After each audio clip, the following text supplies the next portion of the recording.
quorum before we begin our commission meeting. We do not have a quorum, so we will wait. We will wait. We are expecting to have a quorum.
And procedures. The Plan and Zoning Commission is an advisory body to the City Council. The City Council will hold a public hearing and make a final decision on all matters before the Commission other than site plans and subdivision flats, unless denials or conditional approvals are appealed. Please contact the City Clerk or the Community Development Department staff for details on the council hearings. The applicant is given 10 minutes to present their request, and then proponents and then opponents from the public are then allowed to speak in that order, which each speaker will be allowed a maximum of 5 minutes. The applicant is then allowed 5 minutes for a rebuttal. The hearing will then be closed, and the commission will then discuss, and the commission only will discuss and vote on the issue. All comments are to be germane to the item under consideration, and speakers are to make a courteous manner. Items considered in the consent portion of the agenda will not be individually discussed and will be considered for approval in accordance with the recommendation in the staff report unless an individual present or a member of the commission requests that that item be removed from the consent agenda and considered separately under the public hearing agenda. The City of Des Moines is pleased to provide accommodations to individuals or groups with disabilities and encourages participation in city government. To better serve the citizens when possible, please notify the city at least 3 business days in advance at 283-4209 should special accommodations be required. Assisted listening devices are available for meetings in these chambers. Plan and Zoning Commission meetings are broadcast on Mediacom cable channel 7.1 or 7.2 for customers with that service. And transportation to and from City of Des Moines meetings can be scheduled from DART Central Station located at 620 Cherry Street. To reserve your route, please call DART on-call scheduling at 283-8136. Calls for trips will be accepted up until 5 p.m. of the day prior to the meeting. And please be sure to mention in your request that you require transportation for City of Des Moines meetings at this location. This notice is intended to comply with accessibility requirements of the Americans with Disabilities Act. We have now established that there is a quorum, and under the consent items tonight, it is my understanding that item number 1 is requested by the applicant to be moved from consent to for a public hearing. They're not in agreement with the staff recommendation. All right, so item number 1 will be removed from consent. Item 2 is the following: request from West End Lofts represented by B.J. Miller for vacation of an adjoining 3.5 by 5.2 foot segment of surface rights with an east-west alley of the south of the subject property to allow for modification for door alcove for security purposes. Is there anyone in the audience that wishes us to remove this item from consent? Seeing none, is there anyone on the commission that wishes to hear this item tonight? Seeing none, that item will remain on consent. Item number 3 is a request from the city of Des Moines for the location of 106 Franklin Avenue, 101 and 111 Jefferson for vacation of the adjoining east-west alley right-of-way between Franklin Avenue and Jefferson Avenue from Ohio Street to its terminating 410 feet to the west. Is there anyone in the audience that wishes for us to remove this item from consent? Seeing none, is there anyone on the commission who wishes to remove this item? All right, that item will remain on consent. Item number 4 is a city-initiated request to rezone property located at 3500 Vandalia Road. Is there anyone in the audience that wishes for us to remove this item from consent? Seeing none, is there anyone on the commission that wishes to hear this item?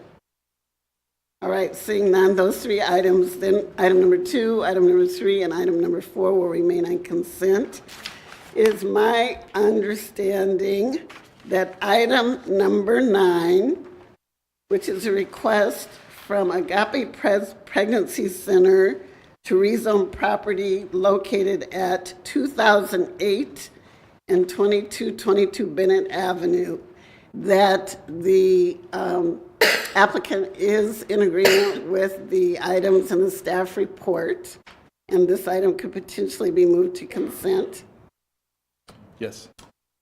That's Okay. my understanding too. All right. Is the applicant with us to affirm that?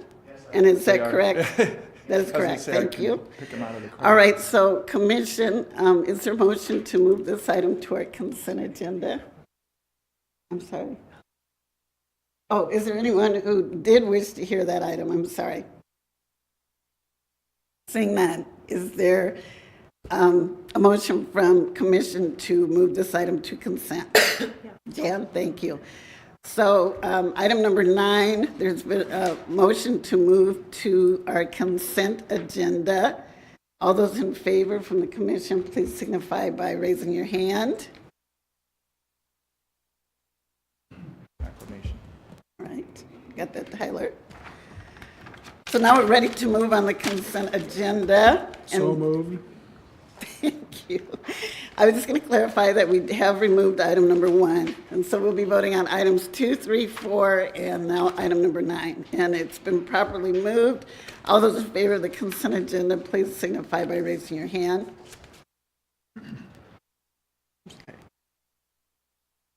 Oh, yes. Thank you. And so we do, at this time, do need to approve the minutes of our December 20th meeting. Is there a motion? I move to approve the minutes. Thank you, Will. All those in favor of approval of the December 20 Plan and Zoning Commission meeting, please signify by raising your hand. All right, are there any abstentions? Oh, I'm sorry, did you get all the yeses? Okay. Any abstentions? All right, and are there any nays? Thank you. Those minutes have been approved. So now we're ready to begin with our public hearing items, and as indicated, thank you. We've got just a lot of variations tonight.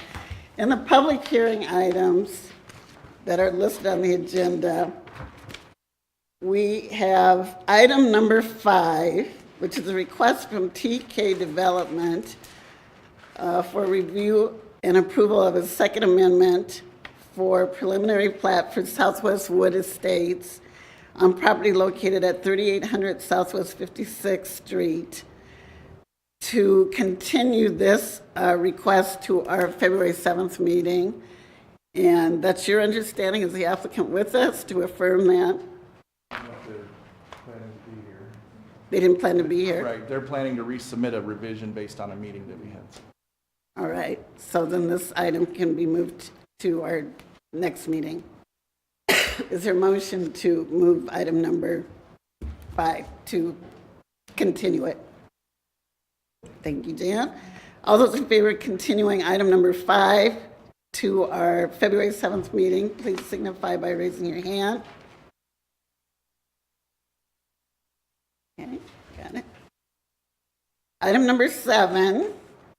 It is also my understanding that the request from Get and Go Convenience Store for review and approval of the site plan, Get and Go 100 Watrous, for property on 100 Watrous to allow construction of a 3,080 square foot convenience store with Pump Island, is also wishing to move this item to our February 7th meeting. Yes, and we want to review additional submittal items for that as well.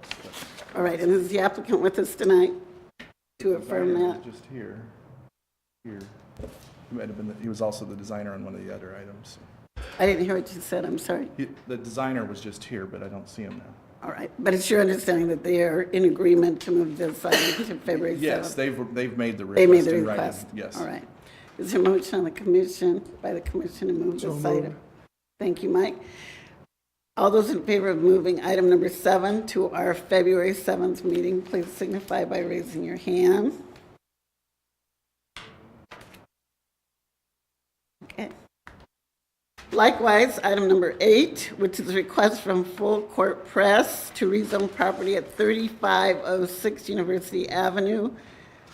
Also wishes to continue this item to our February 7th meeting. Is Yes. the applicant with us to No, affirm that? he requested it, he had to go out of town, and that's why he had to ask for continuance. Okay, thank you. Commission, is there anyone who would like to move to continue this? I move to continue item number 8 to the next P&Z commission meeting. Thank you. All those in favor, please signify by raising your hand. Okay. So I believe that concludes the items to continue to the next meeting. So just to affirm, tonight we will be hearing item number 1, item number 6, item number 10. Correct? All right, item number 1. Yes, Madam Chair, members of the commission. We did have this on consent based on 8 conditions that we were recommending. If you look on pages 3 and 4 of the staff report, there is one item that they're not in agreement with, which is that the project would provide a full basement as part of this, as a zoning condition. They're not in agreement with that, so they want to have the opportunity to address that recommendation. And that would be number 2 on the conditions listed in Part B of the staff recommendation. And then I can orient you quickly to the location, and I will also give you the cards, so you have them. And if I could ask Carolyn to Stop coughing. collect this at the end, so I gotta keep it all sorted out. Got it.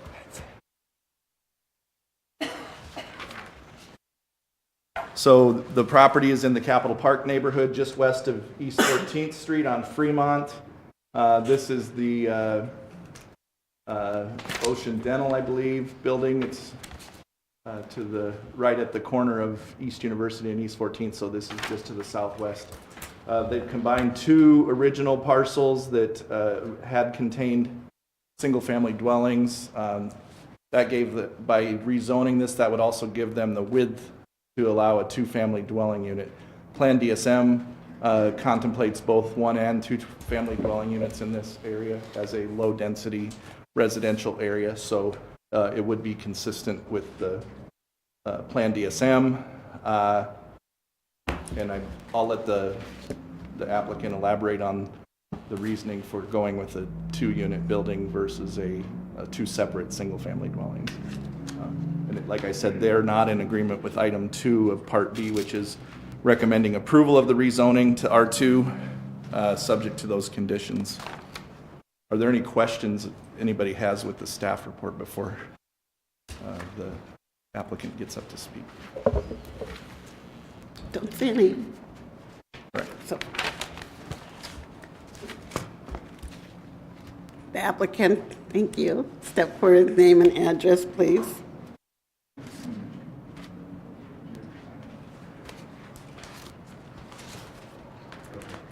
Pam, when you're done, can you just sign up? Oh, yes, I'm sorry. Okay, that's all right. I just want to make sure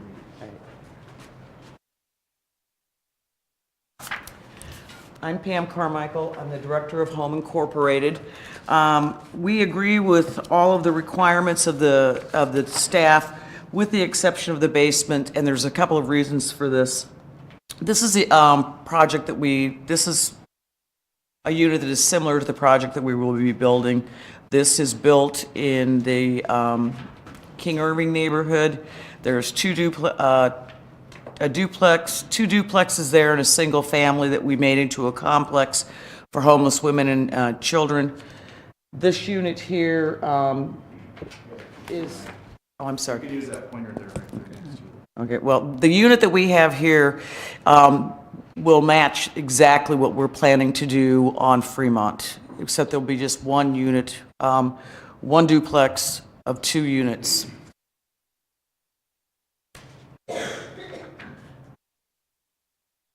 We've done this floor plan before. We've never had a basement in the unit. We had planned to do these particular units in the Birdland neighborhood and came to you, I think, a year ago or more for approval to rezone those lots to R16 to allow us to put in a duplex. We were denied funding from Iowa Finance Authority based on the flooding that occurred there in June. They told us that we could continue with the grant, but we would have to find a new location. So the plans that we've had for this have never included a basement. For us to be able to put in a basement and adapt the plans, put in the basement, we anticipate it would cost us about $15,000 per unit to change and adapt this plan. One of the reasons that we usually don't put, we usually do single-family homes. They're usually home ownership, and we usually do put a basement in them. What we've found, though, is if we sometimes rent a single-family home, the basements end up being used for additional living space, which is contrary to the housing code, which causes us a number of problems. Basements in our houses are usually semi-finished for the homeowners and also for additional insulation. We're concerned the basement will not only increase the cost of the project for us, that it may not be feasible, but also that it would, these are looked at towards long-term rental. We do not intend to sell these as ownership properties.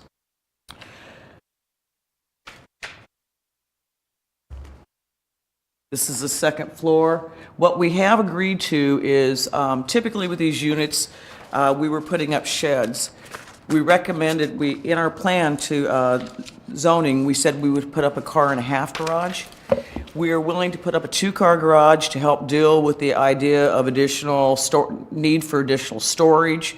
The cost of that would be less than $5,000 per unit. We would have to put in a little bit more concrete, increase the approach a little bit, and then add to the cost. We wouldn't have the drawings. We have drawings already for 2-car garages, so that would not be any additional cost to us. So our major concern with this is it puts the cost of this project above the funding that we would have available to do it.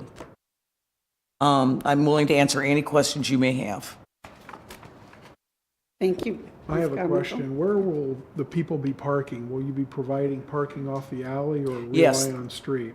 It comes off the alley. We'll provide a 2-car garage with a 2-car approach off the alley of these units. Thank you. That's similar to what we do in all of our single family.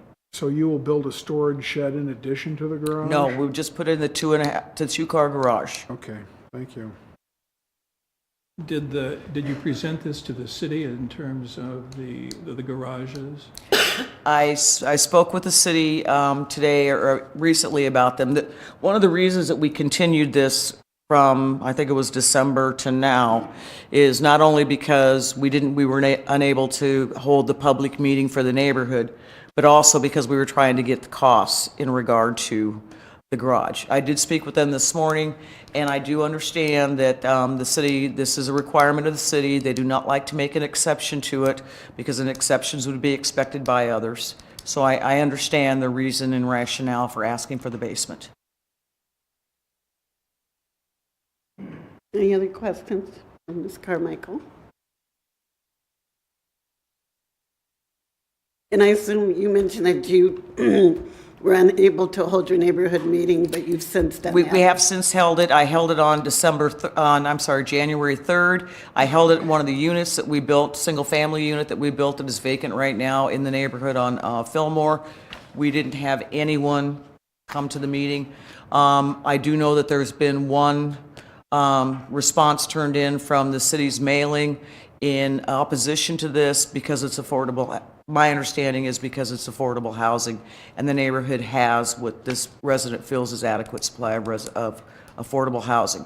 I did go to the neighborhood meeting that was held last Thursday and did receive approval from the neighborhood association. They voted to approve it. It was not a huge turnout at that meeting, but they are in favor of this project. Right. Thank you very much. Thank you. So is there anyone in the audience that wishes to speak in favor of the request? Seeing none, is there anyone who has questions or concerns about this request? Eric, would you like to respond to maybe? I did just want to point out, Will asked the question about whether they were aware of the garage, and condition number 8 is actually to provide the garage. So, so we were already taking that into account in our recommendation that the garage was going to be provided.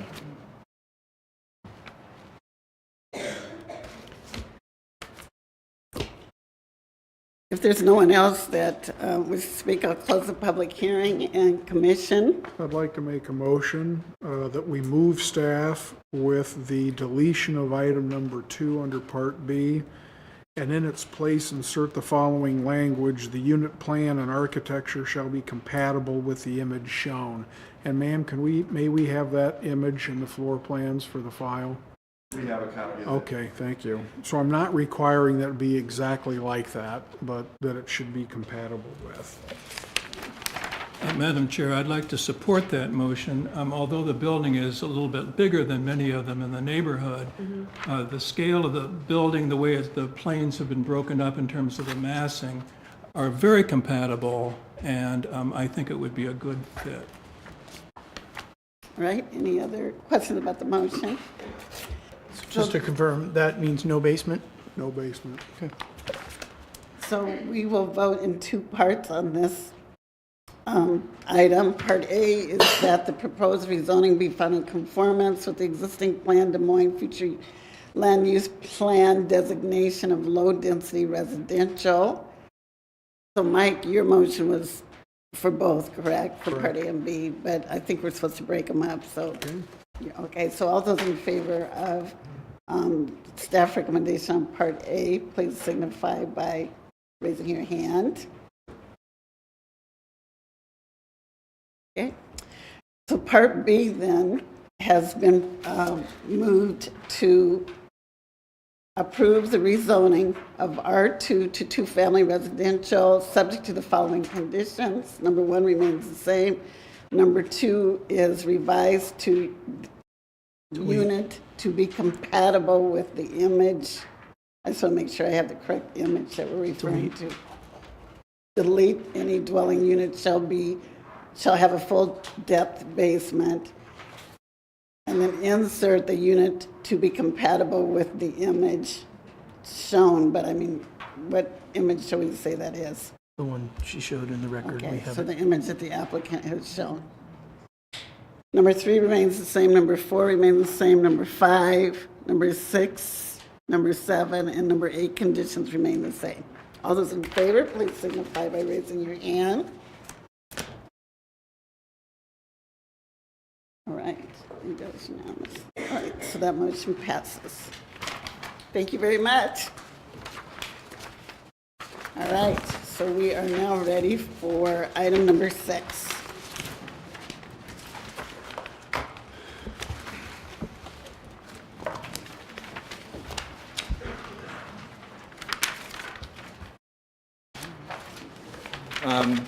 Madam Chair, I'm going to pass around materials that have been received.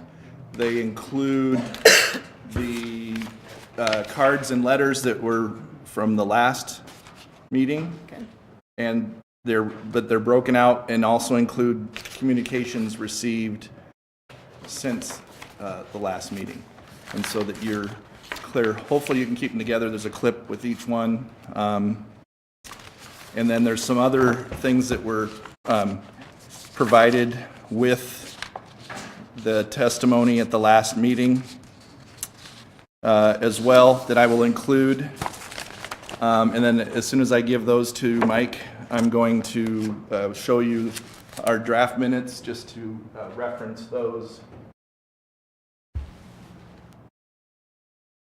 Eric, those were approved by the commission tonight. Yes. So this evening, but at the head of the meeting, the commission approved the minutes that included the summary of the discussion from the last hearing on December 20th, 2018. The commission all received copies of those. There's commission members here that weren't present at that meeting, so they have the benefit of the discussion that occurred at that meeting. All of this will be included in the full record that would be forwarded on to the city council, including what transpires this evening as well. So is there any questions about that? I don't think we have any questions, Okay. but the audience might be interested to know that what you mean by that is that this commission's decision tonight will be forwarded with the minutes, with the transcript of what occurred last December 20th and tonight. The Correct. city council will be reviewing those. Yes, they will have all the discussion and items received at the last hearing, plus what's tonight. Point of clarification, they will not receive a transcript of the meeting. They will receive the meeting summary, which is the minutes of the meeting that you all received with your packets and have just been entered into the record. It's not a transcript. It's not a verbatim statement of everything that was said. There's a meeting summary in the packet. Staff has not modified their recommendation from the previous meeting, so if you go to pages 4 and 5, there are 7 conditions that we are recommending in favor. We also recommend approval of the amendment to the Plan DSM future land use, and I think because of the number of individuals, again, I think Glenna would recommend those be considered as separate votes tonight. Either is fine, but separate votes will work. Okay. And then, so there's 7. One of those provisions was a recommendation to limit the area. Since the last hearing, we did receive a graphic, and I don't know, it's very hard to see because it's a weak line weight, but they have reduced this area to show what they would actually be requesting now. And so if you can see the light blue line, that's the north edge of what is already zoned R4, or the south edge, I should say, but the north edge of this property being considered. And then it would be generally an L shape or a reverse L shape, if you want to call it that. This shows the original request that was submitted with their application. And then I do want to show the comment cards displayed in the map that represents the area within 250 feet of the originally requested rezoning area. That's been modified since the last meeting. This was updated as of all the communications received to date. The red represents written petition in opposition. The green represents written petition in favor. The light blue is undetermined. And then the percentage down here, and that represents the percentage of land area within 200 feet that's in opposition to the rezoning request, 12.22%. And then the percentage in favor at 37.66. We did notify based on the entire property owned by Des Moines University, so we got a number of the responses, and they're broken out in the way they're handed around. There are people that are outside this area that were given notice and responded, so that's all still valid petition. It just doesn't play into the statutory provision. As of right now, nothing would trigger a 6-7 vote of the city council to approve the rezoning. There are two other ways that might come into play. If the commission were to recommend to deny the rezoning request, that would trigger a 6-7 vote of the city council to approve the rezoning. And then if the land use amendment was not approved, that by itself could trigger a 6-7 vote to amend the land use, and if the land use is not amended, then the rezoning can't be found in conformance. So it's kind of a transitive situation there. But so those are the three. Any communications received between now and the city council hearing could change that calculation, and we'll keep it up to date until the time the council hears this item as well. I don't know if I want to elaborate it further. I'll let the applicant speak to anything that's modified in their request since this has been made. If you have any questions, I know there's commissioners that weren't present at the last hearing, so certainly ask away if you have something. And then Mike has something as well. Okay, I have a question, Eric. So around this property, there are a lot of apartment complexes, condos, townhomes. So Yes. how does that work with the cards? So we send notification to ownerships, okay? So anybody that would have a condominium. So an example would be up in the corner here. Those circles are a one fraction of that condominium ownership. So that separate owner counts as a portion of that property's percentage within that 200. So you're right, there's a little bit to that calculation when you have split ownerships of a property. So, but we notify ownerships, and then we notified 250 feet surrounding all the property that Des Moines University owns in common there. Mike? Eric, just wanted to confirm, there were 2 videos that were shown at the last meeting, and we have those available if the commission wants to view those again as well. Right. Those would be forwarded up or made available at the council hearing as well. I have them on a stick right now. Okay, just wanted to double check. Thank you. Might have to have Tyler show them because this thing keeps timing out. So if we do, are you able to get that computer on the screen? Okay. So if somebody on the commission wishes to see that, Tyler can bring it up. I have it on. It was sent to me after the last meeting. Any other questions for Eric? All right, so we're ready for the applicant. Do we have a sign-up list to make it easier? We will when it comes to public hearing. Either sign before or after you speak, but please sign in before you leave or if you speak. Eric, could you repeat that? I'm sorry. I didn't catch what you just said. So there's a sign up over here so that we have speakers' names and addresses correct for the record. Please sign it if you will speak, or if you did speak, you're welcome to sign it afterwards. You don't have to come up here then sign it. So we want to keep everything moving, so if you didn't sign it before speaking, please sign it after speaking. Probably should have a pen over here.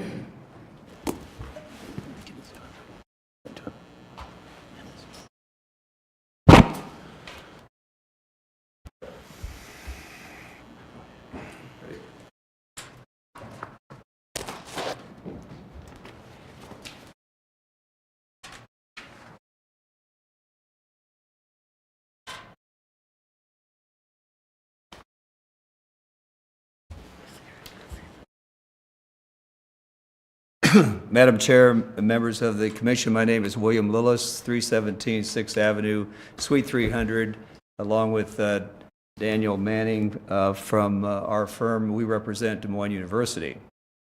I want to be sure that we understand, or that the commission understands our request. Property, of course, is Des Moines University needs no introduction on Grand Avenue that comes back to the south.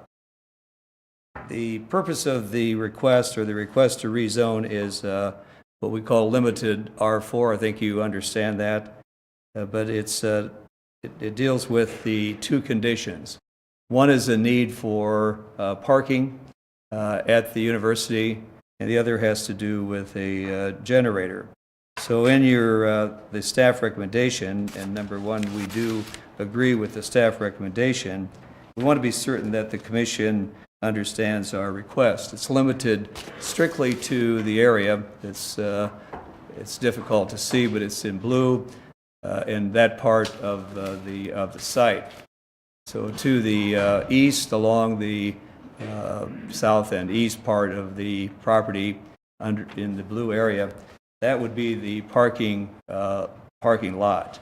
The other would be the generator, and it's basically a replacement of the generator. So the limitation is a R4 zoning, but we're going into the R1 80 area. So we agree with the staff recommendation, and I want to be sure that the commission understands that the provisions of, in particular, Part C, items 1 through 7 would be conditional zoning, or part of the R4 conditional zoning. I want to, before I defer to President Angela Franklin of the university and other people that want to speak in favor of this request, I would ask the commission to receive and file the petition in favor, signed by 218 friends and or people who support our request from Des Moines University. So I have one copy, if I could give that to the clerk to receive You and can file. actually, Just get Mr. started Lillis, down here. hand it to, Mr. Simonson, and he'll pass it down.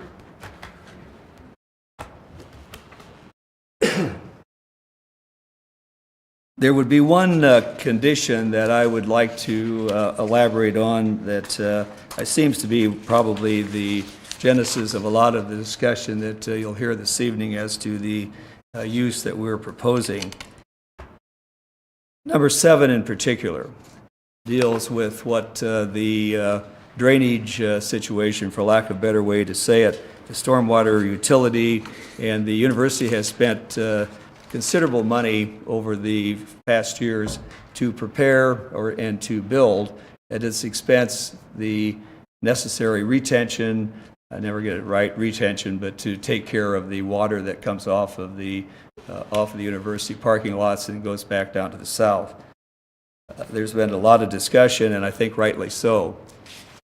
We have no problem with submitting to the annual provision, as noted on number 7, to submit a stormwater detention maintenance report to the city stormwater utility.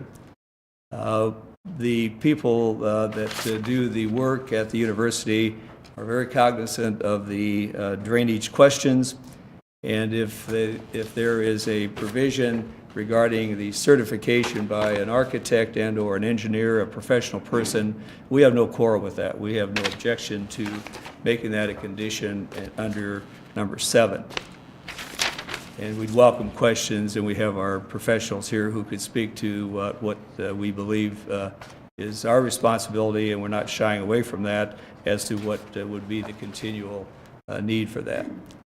In the interest of time, I'd like to defer to reserve some of our time, obviously, for rebuttal, but I'd like to introduce President Angela Franklin from the university, and we have multiple people here who may choose to speak, and others that are in support of our request, and they may choose not to speak, but Dr. Franklin can, of course, speak to the reason why we think this is a good request. Angela?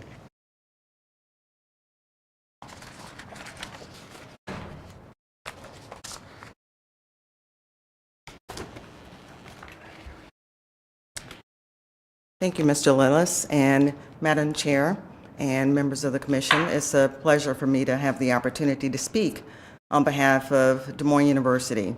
I'd like to raise an issue and speak directly to a concern about decisions of the past, expectations from the past, and speak from a place of being an individual who I consider myself a relative newcomer. Of course, I've been the president of Des Moines University for 8 years now. This March will be actually 8 years. So whereas I still feel like the new president, what typically comes with any new president are opportunities to really assess and evaluate the institution. What also comes with the new president is that I really inherit all the issues of the past, challenges, concerns, issues that may have been there, sort of the good, the bad, the ugly. So whereas I arrived at Des Moines University in 2011, with a firm focus on raising an organization and advancing an organization and adhering and stepping into the challenge and the charge of my board of trustees to assess and evaluate and advance an organization, that's exactly what we have done. And what comes along with that is a recognition of the fact that decisions that may have been made, information that might have been shared in the past has evolved to a new place. So I took my role very seriously as members of my campus community and board members who are here with us this evening, a community of scholars, students, faculty, staff who really believe in the mission of this institution, that we improve lives in our global community by educating diverse groups of highly competent and compassionate health professionals. I took that charge very seriously as a leader of an organization that has a very long and very noble task. 120 years ago, this institution became a reality in the city of Des Moines. We weren't always on Grand Avenue, but since 1971, we have been on Grand Avenue. And the powers that be at the time that brought us to that location, which is a beautiful part of the city that we really treasure and we really value the historical preservations and the ambiance of the city that we live in.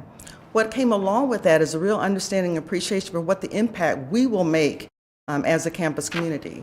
So this noble history, this past, this organization that's been around 120 years has really had an impact, not only in the city of Des Moines, but the state of Iowa and the country and even the world, as many of our graduates go out to be of service to communities all around the world.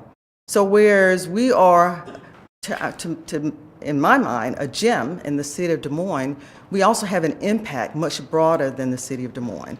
So I have here with me tonight students who come to train at this institution, who really believe in the mission, who understand it and appreciate it, and look forward to being able to fulfill the mission of the university as they go out to be of service. We have faculty here who are committed for years to teach and train the next generation of health professionals. And we have a very dedicated staff who toil in the trenches every day to make sure we all realize this dream and this vision for the future. And my bosses, members of the Board of Trustees, are also here because they charge me with taking good care of this institution and advancing it to the next level for future generations of health professionals. That's what we came to do, to talk about, to share with you a vision and a plan that means we take the land that we own, be good stewards of the resources we have, and grow in a very thoughtful way this organization so that we can continue to fulfill the mission of the institution, which to us is our main purpose and our reason for being. So with that, I'd like to take the time to have some of the members of my campus community share with you their views of why we exist, what our purpose is, what's so important to us as a health sciences university that has an impact that we believe is noble, and in a place that we also very much relish and preserve and want to preserve. So we've been very thoughtful in accepting the recommendation from the city with the modification that we were really focused on the areas that are most impactful for us right now. with the understanding that, as any other institution must do, as my board of trustees is charging me to do, I've got to figure out how we continue to advance an organization in a very thoughtful way, taking into consideration the issues and the concerns from the neighbors, those who live around us, trying to be good neighbors by meeting the concerns that they have, by addressing storm runoff, and also looking to see how we can do that in a way that allows us to exist and for them to exist in a collaborative kind of way. So I appreciate the time this evening for you to hear the voices of Des Moines University, to reflect on the fact that we didn't just arrive in this footprint. I just arrived just 8 years ago. I accepted the charge to lead an organization with all of the history that comes along with it, all of the challenges, all of the issues, some decisions of the past that I have to now live with. But the reality is for us to be able to move forward as an institution, to advance an organization, we must be able to grow and advance, given the space that we have, that we own, to be able to do that. So with that, I'm going to stop and let some of the other individuals. Might I Yes. interject here, Dr. Franklin? Anyone else who's not speaking direct, or this is part of the applicant request, and I'm going to ask the commission if we have any questions for Dr. Franklin or Mr. Lillis. I have a question for Please. Dr. Franklin. Am I incorrect in thinking that I've read someplace that Des Moines University is planning on developing a master plan? Yes, that is true. We are actually working on our RFP now that will be sent out to look at a campus master plan, to be very thoughtful in what we can do realistically with the footprint that we have here. That we want to be very thoughtful and careful that whatever we do, of course, we have an immediate need now, which is expansion of parking. And even though some years ago there was a request to have parking expanded with no need to ever grow again. Of course, the world has changed. No one would have imagined that we would have more and more students not living across the street. So now there are more students having to drive to campus because they choose to live other places. So decisions that were made or positions that were taken some 10 years, 20 years ago aren't relevant to us now because our circumstances have changed, the student body has changed, the environment that we live in has changed. So we have to be mindful of the fact that the conditions are no longer the way they were 20 years ago. So it's our reality, it's where we are now. So we do want to be very thoughtful in looking at what long-range planning can be for us in our particular footprint. So we actually have an RFP that will be going out soon to assess and bring on board expertise in planning and development and architectural design to look at a campus master plan, looking at the footprint we have to see what the possibilities could be. Thank you. Thank you, Dr. Franklin. And so what we're going to do is follow our procedures, and you've presented your request, and then we'll open the public hearing and allow individuals who wish to speak in favor, which I believe you have mentioned that there are some who wish to do so, as well as the opponents. So I just want to make a final from the commission. Any questions at all for Mr. Lillis or Dr. Franklin? All right, thank you very much. Okay, thank you. So at this time, I'll open the public hearing, and those who are interested in speaking, we've got just a couple of things. One, we had some individuals that spoke at our last meeting, and as Mr. Lundy said, we have records of that, so we would like to prioritize tonight with individuals who maybe haven't spoken before, either on behalf or proponents or opponents, and everyone needs to sign in with their sheets, state their name, address, and everyone will be assessed 5 minutes to speak. Right. All right, so those in favor of the applicant request, just come on up and line up.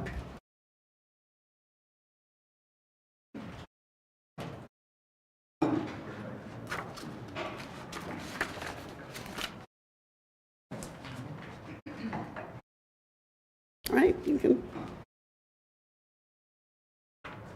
Good evening. I am Kathy Mercuris. I'm a faculty member in the Department of Physical Therapy and have served in that role for over 30 years. I also have the current honor of serving as the president of the faculty organization. There are very many positive things to say about our organization and our interaction with the community and our future. So in terms of my longevity, I would first like to comment that we are no longer the College of Osteopathic Medicine and Surgery. We are no longer the University of Osteopathic Medicine and Surgery. We are Des Moines University in Des Moines, which is our home.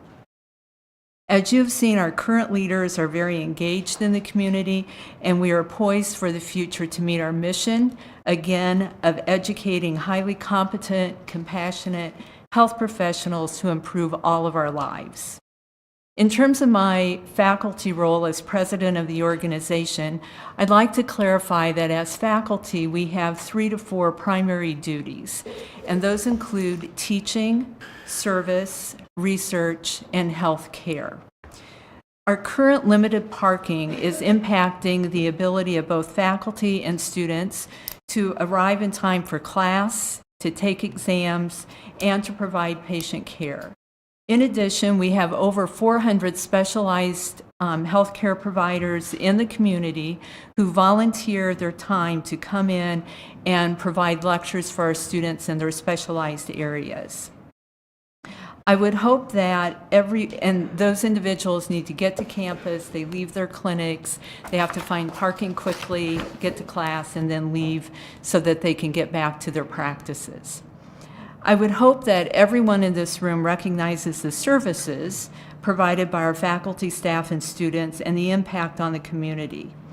Our faculty during the day make trips off campus to the Capitol regarding healthcare legislative, presenting in elementary, junior high, and high school classrooms across the metro area, serving on nonprofit boards, and collaborating on research with local and state universities. The list of services is extensive. Our parking availability is no longer sufficient for our faculty, staff, students, patients, and other community visitors. To maintain a level of professionalism and serve as role models, we feel that we need to be prompt for all of our activities that are required. And this is a concern as one leaves campus and returns in terms of spending 15 to 20 minutes driving around trying to find a parking spot then to get to our next class or patient care. Any viable business must remain competitive, relevant to their stakeholders, and plan for the future. Our future includes growth in the addition of new health programs and the care of those with mental illness. Expansion of the clinic services is already in progress. In 2019, as mentioned, we are planning to work on a comprehensive campus master plan so that we are positioned to meet our future goals. So Des Moines is a collaborative, integrated, and an integral part of Des Moines, with far-reaching impact, as you have heard, beyond and across the city, state, and nation. I think I speak for our faculty when I say I'm proud to work at Des Moines University and be a part of shaping the healthcare of the practitioners for tomorrow. We look forward to our engagement in DMU's future, but now we need to address our current parking needs and efficient use of our land.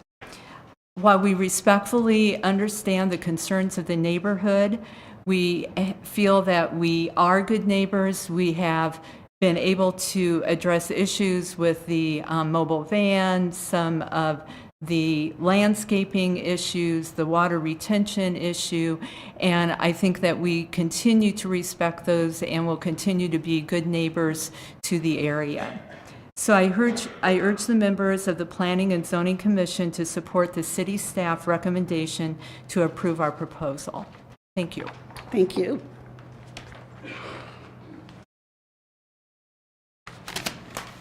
Madam Chairperson and Commission members, my name is Tracy Bush, and I speak in support tonight of the city staff's recommendation to approve the rezoning proposal. I'm supporting this proposal based on my observations and my concerns specific to my role as chairperson of the Department of Physical Therapy at Des Moines University and a faculty member. I would like to specifically address the parking insufficiency at the campus. I reviewed very carefully and closely the proceedings of the previous Planning and Zoning Commission meeting. I listened to the comments that were made, the opposition points that were appropriately made and are well articulated. After carefully reviewing the proceedings, however, I felt very strongly compelled to address the commission tonight. Specifically, I want to point out that several individuals during the meeting indicated that their belief was that Des Moines University did not have a parking-related issue. They based their comments based on occasionally viewing or traveling around the Des Moines University campus and their experiences when attending appointments as well as Des Moines University events and activities. Although I do not dispute the accuracy of the comments in which they articulated based on what they witnessed. But I can tell you, as an individual who daily experiences the parking issues, I truly, respectfully disagree with that indication that we do not have a parking-related issue. So here are the facts that I would like to present. Currently on the campus of Des Moines University, there are 723 parking spaces. These spaces must accommodate a student enrollment of 1,597 students, as well as 346 employees, approximately 220 daily patient visits. This is not to mention the multiple guest lecturers and community visitors that come to campus. A minimum number of parking for this group of individuals is 737.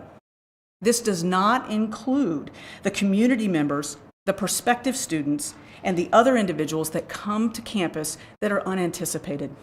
The math clearly does not work. The lack of parking on campus is significant to students and to employees. It is not a trivial concern.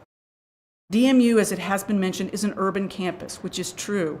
It is also a commuter campus. That means that all students and all employees must either drive to campus, walk to campus, or utilize public transportation. From my perspective of what I record as a chairperson and as a program director, what I have duly noted is a significant increase in student tardiness to classes, which significantly has a negative impact on the learning and testing environment. What I have also noted as a supervisor, hourly employees consistently have difficulty finding parking spots, which results in their delayed clocking in, if you will, for their direct shifts. This equates to compensation issues and potentially disciplinary related issues. The impact of the lack of parking to patients is equally significant. The clinic recorded over 40,000 patient visits to campus last year alone. The community, does not include community members that participate in exercise and wellness weekly programming and classes.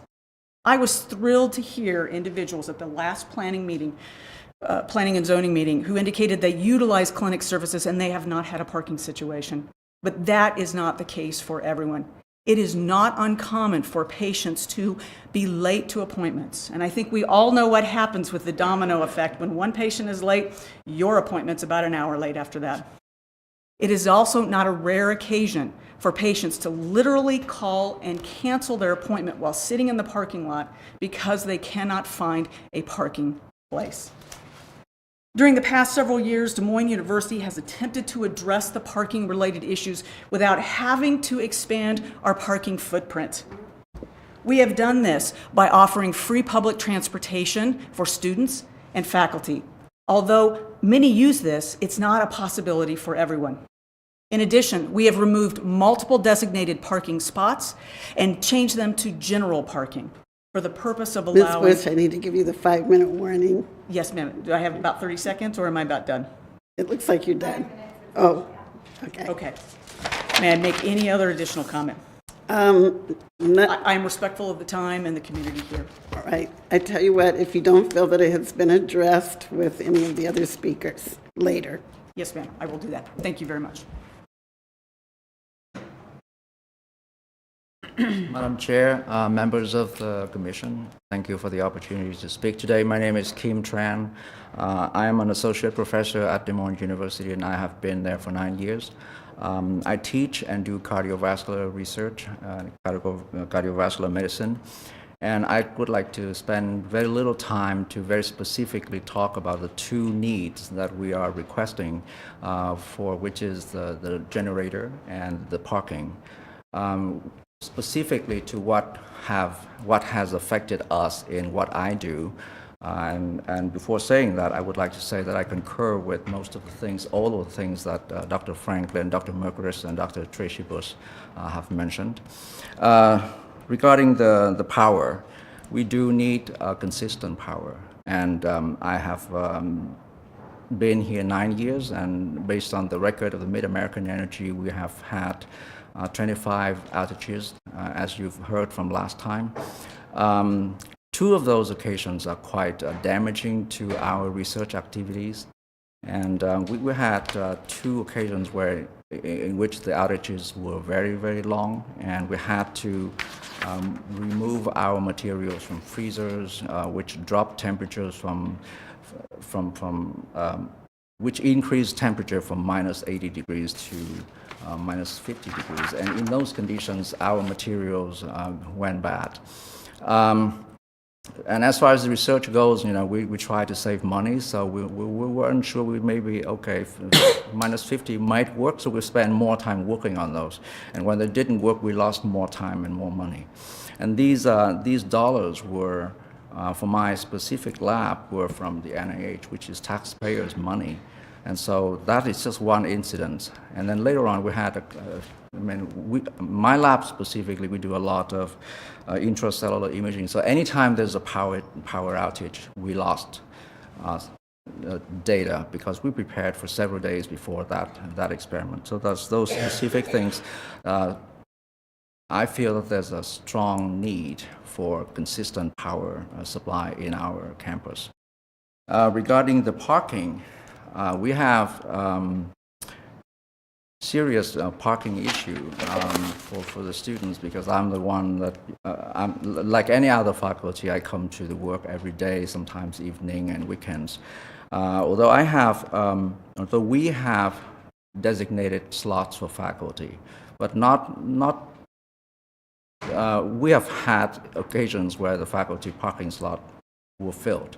And ironically, some of my colleagues have received parking tickets on campus because they came late, trying to rush to a lecture where students were waiting in the classroom, and drove around the different slots, and everything was filled, especially on event days or on examination days. And they had to end up parking somewhere where it's not, designated, and they received a ticket. So we know that there's a definite need for parking. And I work with the staff. My research assistant, she routinely had to park about 3 blocks down the road to walk up to the lab, especially on events days and exams days. And she she actually asked me to quote those things. So with those specific examples, I would like to strongly support the request of our university for these changes. Thank you. Okay, thank you, Mr. Tran. Good evening. My name is Angela Weifenbach. I am a biller and coder in the clinic at Des Moines University. I have had the privilege of working for Des Moines University since July of 2012. There are many things that drew me to Des Moines University, the DMC community being at the top of my list. It's a beautiful campus with great people, and I enjoy contributing something, however small, to the education of our future medical providers. And I'm proud to work for a company who is so involved in the medical community and in our community in general. In the spring of 2013, I was diagnosed with multiple sclerosis. Simply put, My immune system attacks my central nervous system. Since my diagnosis, I've had to make modifications in my personal life to accommodate the limitations brought on by this disease. I have not applied for a handicap parking permit because I feel that there are people more deserving of it than I am. But also, if I did have one, I would not use it on campus because those are parking spaces that our patients require. In the summer of 2013, it became abundantly clear that my form of MS is heat sensitive. Anything above 75 degrees starts to become intolerable. The higher the heat, the quicker I feel my symptoms. I get intense fatigue and difficulty walking, migraines, nausea, and the vision in my left eye becomes blurry. In August of this 2018, after the students had returned to DMU, Des Moines University was hosting an event in the morning. On this day, I was unable to find parking on campus anywhere. And due to the heat, there was no way I was going to be able to walk even a block to get to work. So home I went. I ended up using a vacation day, or I would have taken it without pay. This also means that I was unavailable to the people who depend on me, the clinic staff, my coworkers, the providers I support, and the patients who rely on me for billing questions and concerns. DMU has worked diligently to find solutions to the parking issues, but not all solutions work for everybody. DMU students and staff can ride DART for free, but this doesn't work for me. I have a child in school. At any time, he could be sick or injured, and I would need to leave in a moment's notice. This is difficult with the DART. Furthermore, I don't live on a DART route. DMU has made some arrangements with other businesses for us to use their parking. However, some of these are a little ways away. And just like anyone with a chronic disease, I have my good and my bad days. So even without the heat, I may or may not be able to walk more than a block. As you can imagine, with MS, my appointments are numerous. I plan my work days and appointments so that I do not have to come in late or leave in the middle of the day because I would come back to find no parking. I am married, but my husband works out of town during the week and is unable to assist me with any transportation issues. The parking issues cause myself, my coworkers, and the students stress and anxiety and frustration, as well as lost productivity and disruption to patient care and/or student education. So in closing, I would like to ask that the Planning and Zoning Commission support the city staff's recommendation to approve the proposal, and I thank you for your time and consideration. Thank you.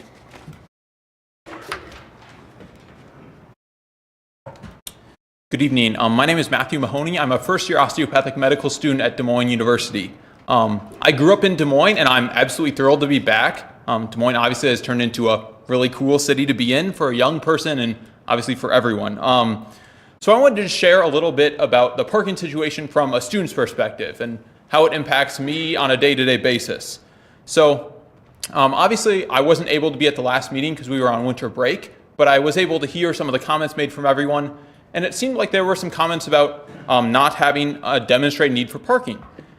I wanted to reiterate that we definitely have a serious need for parking. In fact, 2 days ago, I had a lecture, and I was headed to lecture and couldn't find a parking spot, so I had to park 3 blocks away and walk there, which isn't that big of a deal for me, but it is when I'm late for a test or I'm late for a lecture or things like that. It's a big deal. So a few things. First of all, students have to commute. We have students that have families, that just living around the Des Moines University area just doesn't work for some students.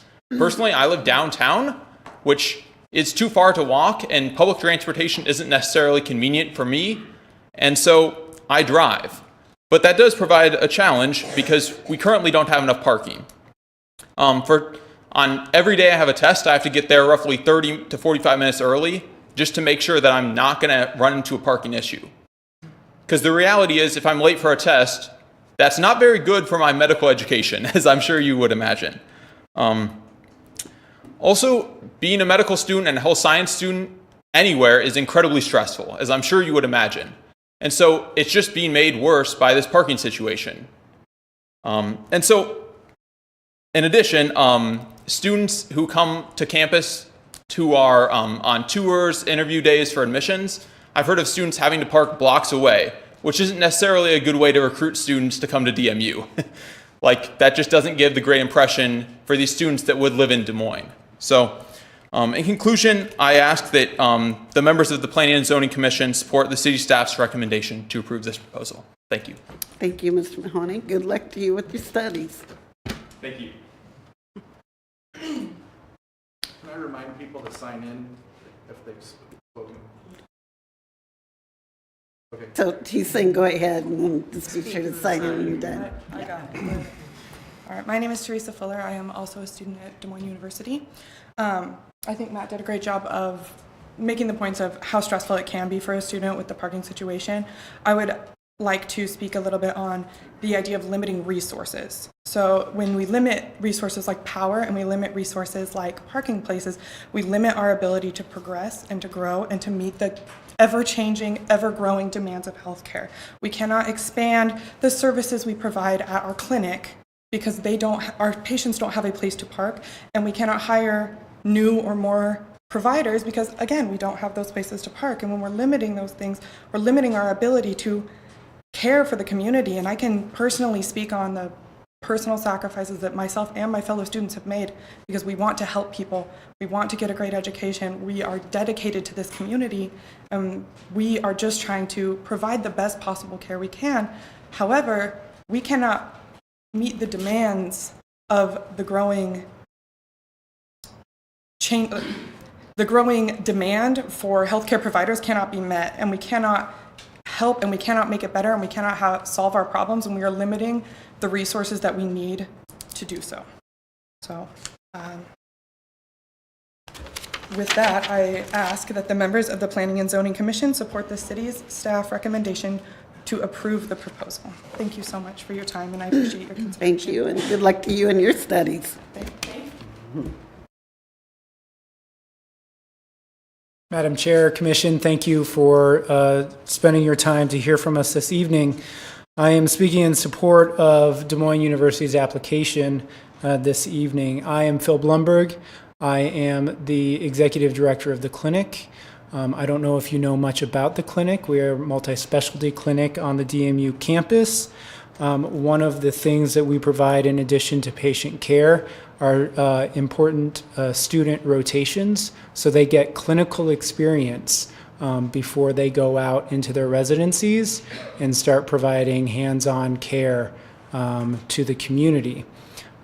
Through that charter that we have at the university and that charge that we have at the university, we actually graduate more students going into family practice and primary care residencies than anybody in the country. That's allopathic and osteopathic schools combined. So we provide an important role, not just in Iowa, though we do provide train more physicians who remain in the state of Iowa than any other medical school, but also across the nation. I want to touch on both issues this evening, the parking and the energy issue that will be addressed by the generator. First, I want to touch on the parking, which affects my role most directly, I'd say, or at least most often. I heard some concerns from the last meeting that increased parking might increase the traffic onto campus. I would respectfully disagree with that. The traffic coming to campus is the traffic coming to campus. Nothing is going to change in terms of the number of people coming to campus. What will change by adding parking is that they will remain on campus. I can't tell you how many times I receive phone calls from providers, staff, and even patients who say, I can't come to my appointment. I've been circling the parking lots, all of them that are on this map here. and cannot find a place to park. And so I'm not coming in to my appointment. But what they also say is, not only have I just circled the lots, I've actually exited one part of campus, gotten back on Grand, entered back on the other side of campus, and done that loop multiple times looking for parking. So what we're really doing is increasing the traffic on Grand, not decreasing the traffic on Grand, because by not having more parking. Many of our patients have ambulation issues. You may be aware that we have a podiatry clinic. Many of those patients are post-operative patients. Many of those patients have club foot and have mobility issues. Many of those patients have Charcot, which is essentially a condition where the foot has collapsed upon itself. They cannot be weight-bearing on that foot. Many of those patients have diabetic ulcers, where they cannot put pressure on their feet. We are one of the only, if not the only, podiatry practice that provides the full spectrum of podiatric care in the Des Moines area. It's important that we can accommodate these patients and they can get to their appointments. And in fact, I have run into multiple patients who are on crutches, who are coming up from 31st Street in the neighborhood to make it to their appointment because they couldn't find parking. That is not good patient care. We can accommodate that. We can make a difference by expanding our parking. Many of our physical therapy patients are presenting with back pain, cannot ambulate well. They might be a post-operative knee or hip, cannot ambulate well. They might have vestibular issues where they are dizzy and have vertigo and cannot ambulate well. And the farther they have to go, the worse it is for their condition. We also have our OMM department, which specializes in many of those conditions as well. Again, can't ambulate well, having to travel farther by foot to their appointment is not good for their condition. The second issue I'd like to address is the issue of the generator. We have lost power, as Dr. Tran said, 25 times over the last 10 years. That affects our patient care. We are unable to treat patients when we don't have power. Sorry we to need interrupt, but we need to have a generator. So I asked the commission that they accept the city staff recommendation before you from Des Moines University. Thank you. Thank you. So at this time, I just want to ask again, is there anyone else in the audience who wishes to speak in favor of the applicant's request? All right, seeing none, we'll do the same thing with those who have opposing views. If you would line up, sign in either before or after you make your comments. Thank you. And we would like to prioritize with those who did not speak at the last meeting. I don't need this.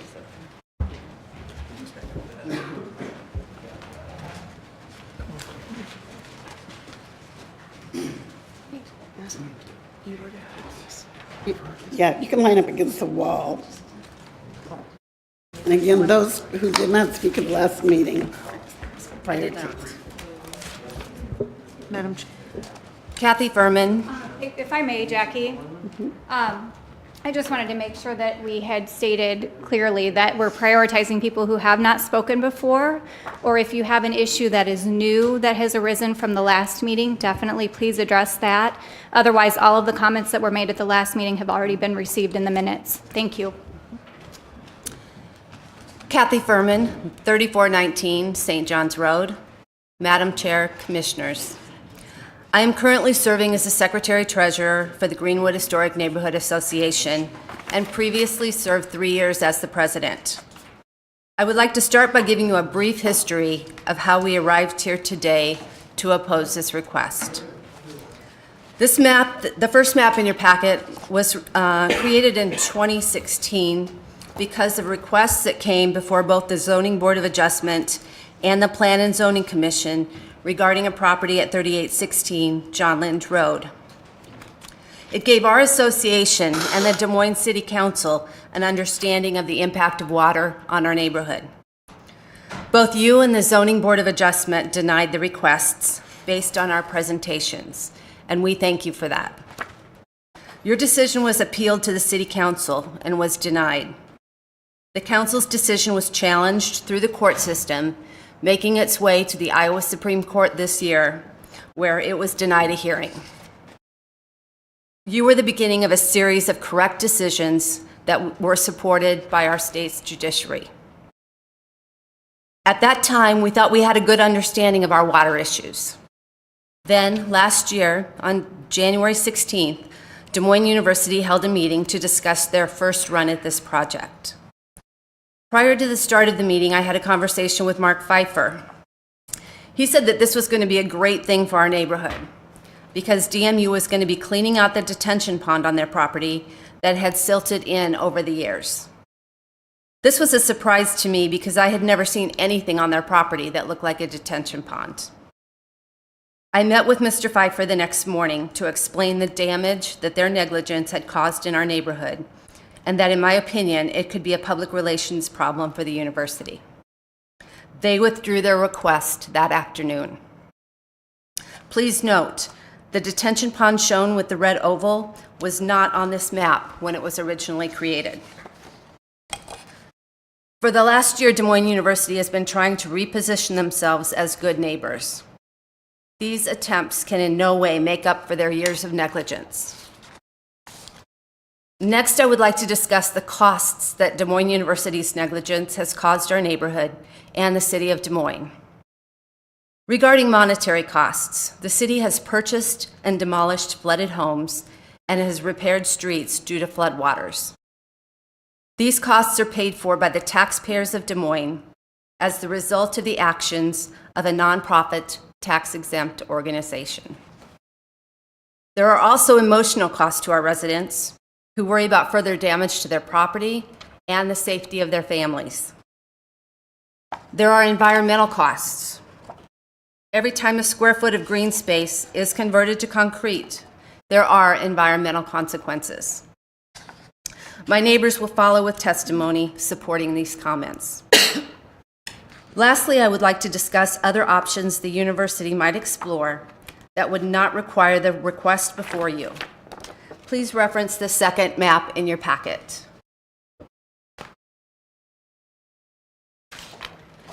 Additional parking could be obtained by expansion of the existing parking garage, which they have indicated they feel would just be too expensive.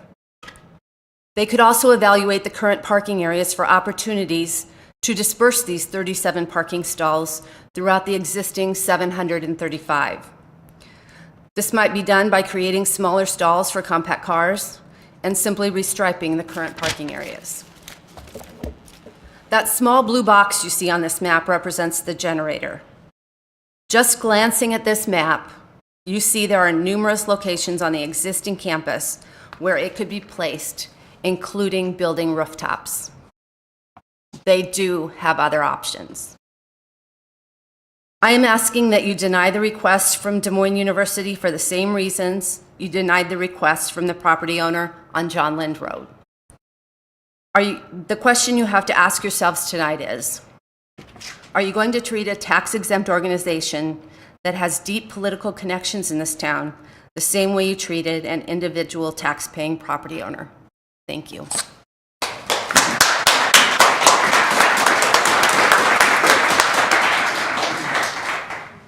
Hi, my name is Lon Stager. I've lived in the neighborhood to the south of Des Moines University for 12 years and was the neighborhood association president for a number of years. And I appreciate the opportunity to vehemently oppose this request for rezoning because I just think it's not necessary. And it's a short-term approach to solving something that DMU is going to face parking issues as they expand far into the future. The first thing I want to talk about is this map here. Let's just be clear, the percentages that Eric mentioned, and I know this is inadvertent, but you know, the against is 12.2%. But if you look, Wesley Acres has 50% of it's a weighted, right? So Rob Kretzinger is the CEO, who we've dealt with many times, has half the vote. And it's in he's in league with Des Moines University. As we talked about last time, Wesley Acres has already crossed into the residential neighborhood. They pitched it as a path. It was wood chips initially to dump leaves in the back, and now it's a 3-story building with light pollution and noise pollution that Scott Carlson mentioned last time, right? So if you approve this, you're setting precedents for Des Moines, for Wesley Acres to apply for rezoning, and their area has more flat area. And so they could go even deeper in the woods all the way to the backs of the homes on St. John's. This is a very dangerous precedent you'd be setting here to approve this. And when you get right down to it, the opposition really, you can see, it's 100%, almost 100%. Save for maybe a few people who live in the one condo building. You've got Wesley Acres, and you've got the approved votes of the properties that Des Moines University has bought. And one thing I would say is, if you think for a second that this is just about parking, you're kidding yourself, because there's no reason why they'd be buying up homes and making, asking, essentially really pressing neighbors to sell their homes if they didn't have plans to expand their campus to the south. That's the only reason why you'd be buying those homes up along 31st. This isn't just about parking. This is about campus expansion to the south. And another thing I wanted to talk about was the pitch, or how DMU has conducted themselves throughout this process. The president mentioned that they've got a noble history. The faculty leader mentioned they respectfully understand the neighborhood. There's nothing noble or respectful about how they've conducted themselves. They let that retention pond fill up to the point where Kathy said we've had water run down and destroy 2 homes. And this is the 5th meeting I've attended with them, and they finally bring real representation. We've had Grasso and Pfeiffer here, never substantiating any of the previous meetings, any of the parking need. Now we've got some anecdotal evidence, a lot of it around being late for tests and so forth. Our residents are concerned about the well-being of their children when the water rushes down that hill, and now they're going to add to it. We're concerned about our home values, far greater issues than being late for a test, which you can plan for and which you control. We don't control how much water they're going to send down that hill by expanding this property.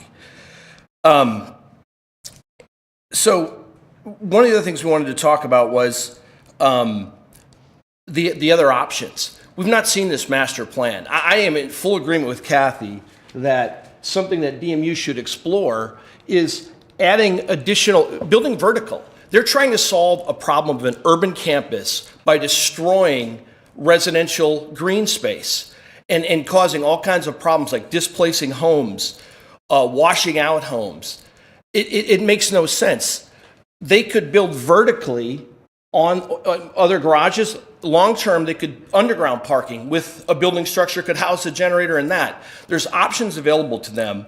And one thing I will say is Des Moines University has resources. I don't know if you know, but their endowment is over $100 million. And to put that in perspective, that's about the same as the University of Northern Iowa. It's about half as much as Drake's. Universities are much bigger and much more diverse than Des Moines University.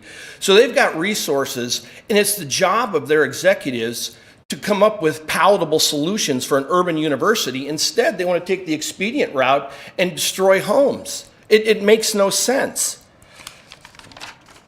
And so it's not hard to infer that this parking request is a Trojan horse. They're buying up the homes. It's easy to see eventually forcing all these homeowners out of their property, because if you approve this, there's going to be construction going on for years, and eventually, Ruth and Barb, will you stand up? Right here. Ruth and Barb have lived in this neighborhood for 29 years in those homes, and they're now surrounded by homes that DMU has purchased. They earn a living doing landscaping and gardening in the neighborhood. And basically, Des Moines University right now is telling them to get out. That's what this is tantamount to, is Des Moines University telling them to get out of their homes. And Sorry if to you interrupt, approve 5 it, minutes you're is telling up. them to get out. Thank you. Thank you for your time.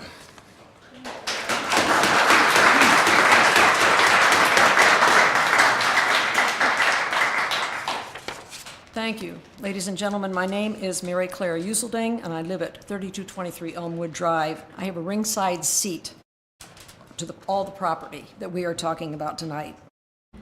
First of all, let me say that this is not about questioning Des Moines University's noble presence or their need to move forward, or whether they are a good health care provider. Nobody's questioning any of that, any of those points that they brought up tonight. But they have not acted as a good corporate citizen. I'm not going to repeat all the things you may hear from other people about the water conditions and the value of the wooded area, but I do have a couple of things to say tonight that I don't believe have been drawn out before. It should come as no news to anybody here in this room that Des Moines is on a roll. I mean, it's growing. You see that in the population, the construction, entertainment, you name it. And with that inevitably comes increasing pressure to build on every empty square foot available. Granting the Des Moines University proposal would set a very unhappy precedent, in my view, for other corporate enterprises that want to try to expand their footprint into land whose historic function has been exactly to prevent such incursions. They made a point of emphasizing that they have, since our last meeting, reduced the area that they wish to rezone right now. They also let slip at that meeting, I don't know if you noticed it or not, that they plan to proceed with their campus development incrementally. Put those two things together, and what you come up with is a pretty clear conviction that sometime over the next 2, 3, 4, 5 years, they're going to be asking for more variances down into the R180 area. And that is what impacts all of us. What they want to do right now impacts us, but that is a major concern. That this is just, someone said a Trojan horse, I was going to say the camel's nose under the tent. It means the same thing. This is just the beginning of what can be a long and drawn out and very painful process. I bought my property on Elmwood with the understanding that Des Moines University by ordinance couldn't build on the hill. It's my single biggest asset where I hope to live out the rest of my days and leave the value. It's a substantial part of what my estate will be. Now that is all under siege. Des Moines University wants to overturn the protective ordinance, rezone incrementally. Make no mistake, it's not just about parking, it's not just about a generator. To eat away at precisely the land they promised not to touch again. The area that for more than a century has been undisturbed, a natural sanctuary in the midst of an urban neighborhood. The human cost is enormous. I know I speak for my neighbors on Elmwood Drive when I say some of this, but right now I'm speaking for myself. We have similar feelings. This is an agonizing ordeal. The thought of what might happen this year, 2 years from now, 5 years on into an indefinite future keeps me awake most nights. It started to affect my health, and it's a source of great anxiety. The drip, drip, drip of these threats and shenanigans have to stop once and for all, and now is the time to do it. Someone once said that all history is geography, and it occurs to me that one of the factors in all of this, perhaps those of us on Elmwood Drive have taken for granted that everybody else knows about, but you may not, is what this wooded hill looks like from the south, standing on the sidewalk. Not an aerial photo, but ground level. You can't really tell it from the satellite photos how steep that grade really is. Anything built there, and you can be sure that something will be built there, they would like to build something there, would absolutely loom over our houses. And that's a very suffocating process to consider. They do have other options, I firmly believe, for enlarging their parking. I have no doubt they need it, but there are other options. And I'm glad they're doing a master plan. This is the time when you do a master plan. I've been through one of these at another institution. That's when you think big. That's when you do the vision thing. And they will have opportunities, and they need to be on top of them to acquire property, perhaps on the other side of Grand Avenue, where they already have a protected crosswalk now, and where many of their students already live. So there are a few structures over there that are just crying for somebody to come and tear them down and put up something more beautiful. So they do have options to fulfill all the needs that they've spoken about today. They just need not to do it. Thank you for on your the time. backs of the neighbors. Amen. Thank you.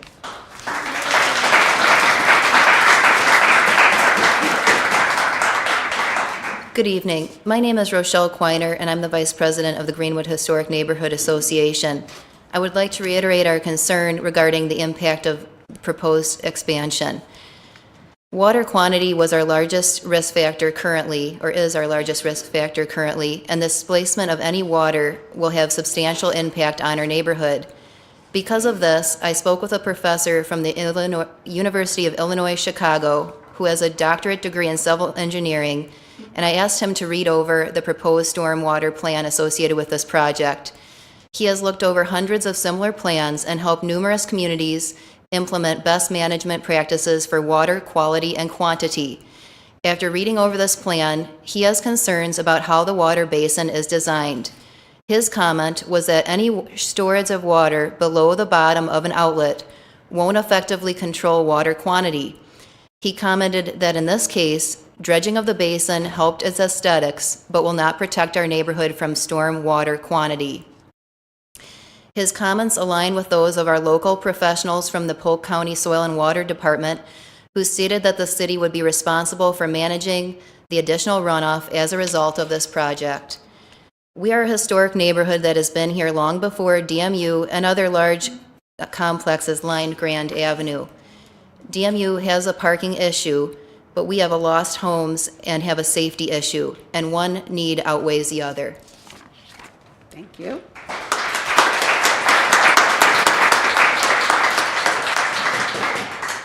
Madam Chairman, members of the commission, my name's Gary Ordway, and my wife Lynn and I have lived at 3234th Street since 1971. That's about 47 years.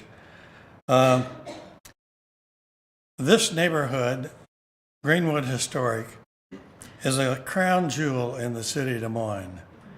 There's approximately 200 plus homes. They pay $2.2 million in real estate taxes every year.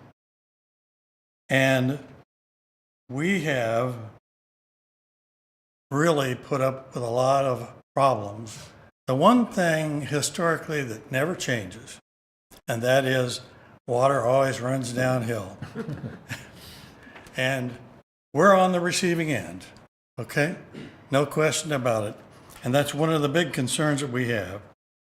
Our residence is 2 blocks from the intersection of Elmwood Drive and Shortview Drive, where DMU's runoff comes down into the city's storm sewer facility. There's been a history of a home that had to be bought by the city. You all know that history. I would drive downtown every day, and we worked most of my life 6 days a week. So I went through this intersection twice a day.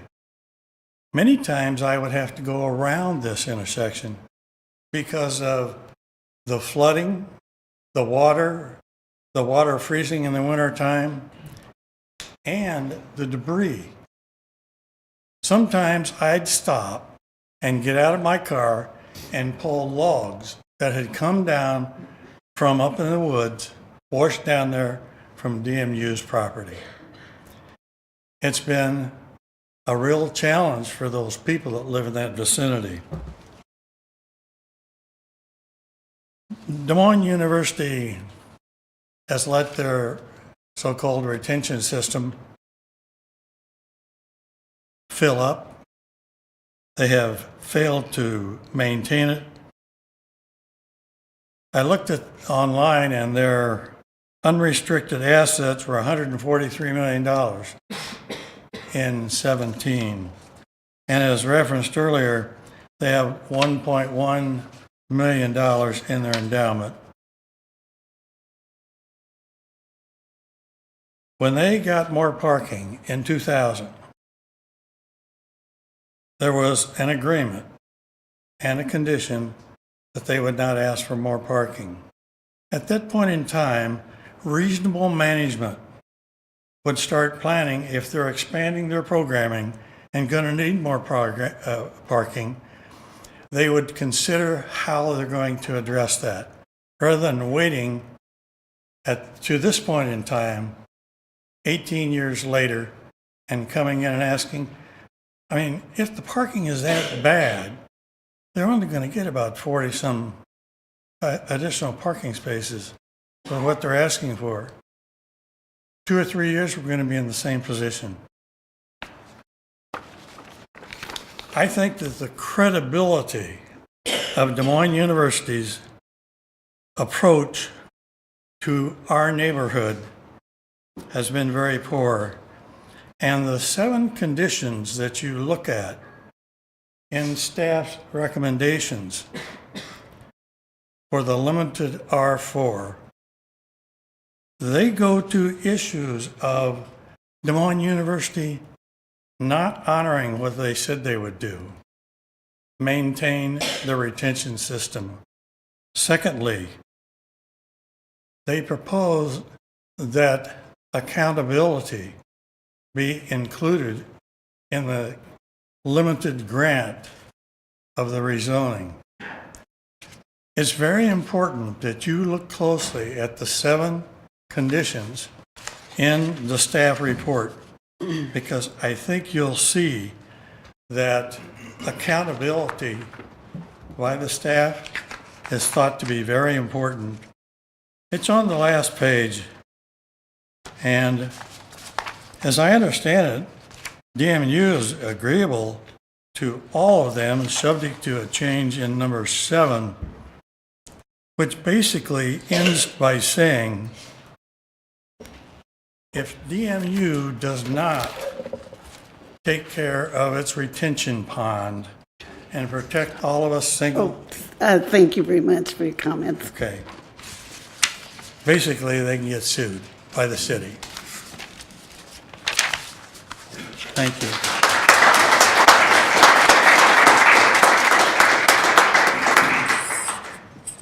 Hi, I'm Dan Spellman. I spoke last time. My kids endowed me with a bad cold, so pardon any lack of coherence. I feel like I'm at a center of a weird vortex here because, first of all, Dan and Bill are friends and colleagues of mine, and if I were going before you, I would hire them. My first house was on 31st Street. I moved there specifically because my brother was going to attend DMU, so he could just walk out the back gate and go up to class, so he didn't have to deal with any parking issues. I sold that house in 2012 to DMU. They told me they were going to use it for students and visiting professors and the like. And I bought a house down the street on Elmwood Drive, 3215 Elmwood Drive. It's kind of ground zero for this water issue. The problem is that you can't solve gravity in geography. And as someone else mentioned before, the map, the aerial view does not show the hill. A lot of the land in the R180 square there is probably never going to be developed unless they somehow would fill it in and build on top of it, but I don't think that's a reasonable option. The velocity and volume of the water, and this happens, this isn't like a one-off every year, this is 4 or 5 times a year. It's just incredible to behold. I lost a retaining wall during our big storm in July, was it end of June, early July. It's built of this same limestone bricks, slabs that are lining that outlet on Elmwood Drive. Those things are 100, 150 pounds a pop. I was picking them up after the storm. It was backbreaking work.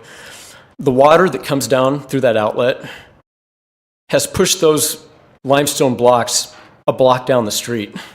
We've had to go push those to the side before.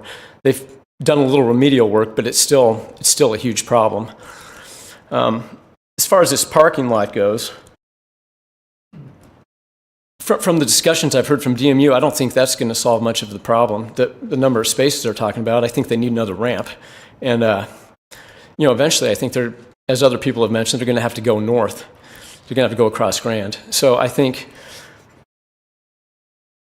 approving this is going to cause irreparable harm to the people in the neighborhood. And denying it frankly, will probably just force DMU to do what they're going to have to do anyway. And that's all I have. Thank you. Thank you.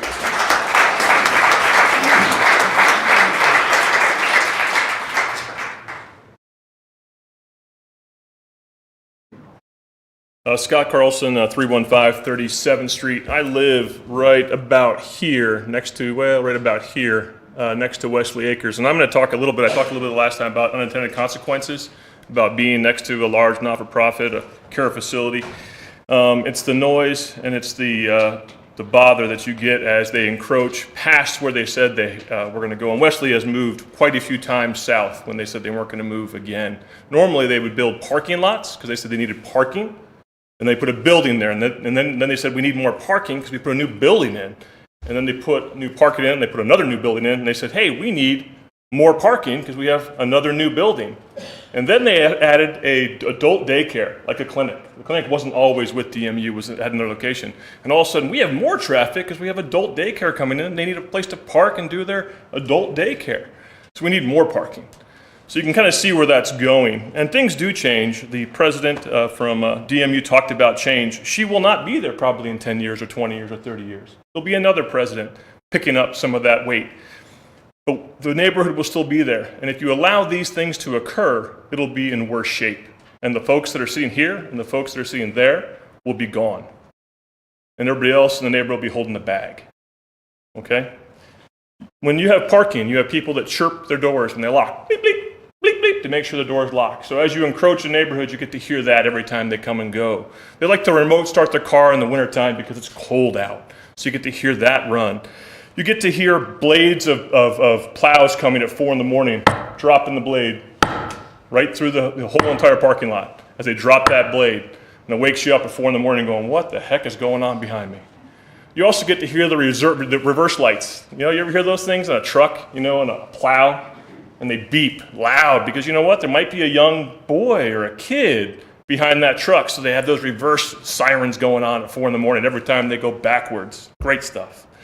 DMU talked about being non-smoking. It's great.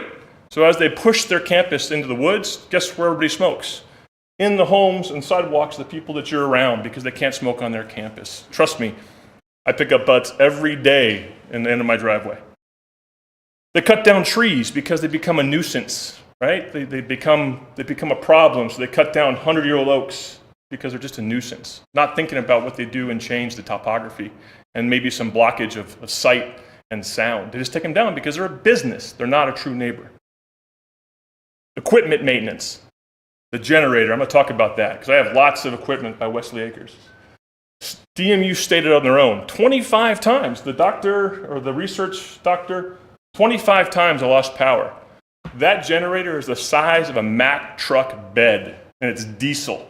So when that thing goes off 25 times at 2 in the morning, 4 in the morning, it's loud. I guarantee it. That's why they don't want it close to their campus. But the whole neighborhood will hear it. The whole neighborhood. 25 times. And then they also said, and we also got to test it a few times too, so probably another 20 times during that time. There's a need for parking. I heard the students talk about it. Every student that came up and talked said they know when they need parking. It's not a surprise. It's test day. It's lecture day. It's event day. Every place that you go to, if you go down to a concert downtown, it's hard to find parking. Why? There's a concert downtown. If you go by the Cubs Stadium on a baseball day, guess what? It's hard to park there because there's a baseball game. So we find alternative ways to get to where we're going. Uber, a taxi cab. Or we move, if it's a real big hassle, closer to campus, across the street where I don't want to fight the traffic. Lots of options. DMU is an 8 to 5 business, and it's a business. It's big. They are not living there 24 hours a day. Wesley Acres asked to have more parking since I've moved into the neighborhood, 9 years, same boat. And they came to me and said, hey, it's going to be coming up to your property. I would really like to get your approval. I was new and I said, hey, a couple things. Employees are really loud. Plowing's tough, and the trash trucks are really loud back there. Would you mind just not putting any of that where that new parking is? Sure, that'd be great. that president or general manager of Wesley moved on 6 months later, and staff changed, and all the employee parking was now there. All the trash was now there, and all the plowing happened when all the rest of the plowing happened at 4 in the morning. It was unintended consequences. No one got to me, but they said, hey, I called, and they said no. So I think you can see that this would not be good for anybody. Thank you for your comments. Cheers.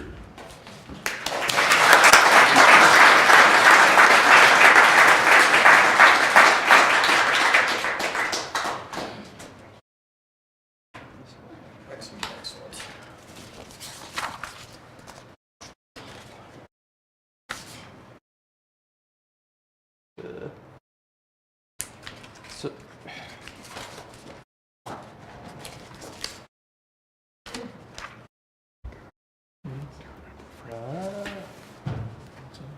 It's not going to be easy to see all of this, but you have a copy. This is the zoning commission hearing from 2000. Hello again, everybody. Nick Larson, 127 34th Street, President, Greenwood Historic Neighborhood Association. Good evening, Commissioners. You have heard many great points in opposition to Des Moines University's proposal to rezone the land south of its campus to make way for future development. For all of these reasons, and the reasons that the residents are going to share, we ask the request before you be denied. Please do not forget, in 2000, Des Moines University and the City of Des Moines made a promise to the residents of our neighborhood that no further expansion would occur on the green space to the south of their campus. There shall be no further extension of parking to serve the use occurring upon the property into any of the adjoining land zoned to a single-family residential district classification. This was the agreement Des Moines University and the City of Des Moines made. There is no talk of formality in the April 11th, 2000 Zoning Commission meeting transcript. The only concern mentioned was Des Moines University's encroachment on our neighborhood. This was the agreement that resulted from that concern. If Des Moines University and the City of Des Moines are now allowed to change that agreement and remove this condition to suit their needs, how much faith can we have in the process and our appointed and elected leaders who make these decisions? As appointed and elected officials, it is your civic duty to honor your commitments and agreements that are made to your constituents. To the Zoning Commission here tonight in the City of Des Moines, I humbly ask that you deny this request and protect the Greenwood Historic Neighborhood and its residents. To Des Moines University, we respectfully ask that you please build vertically or build north. Don't tread on us. Thank you.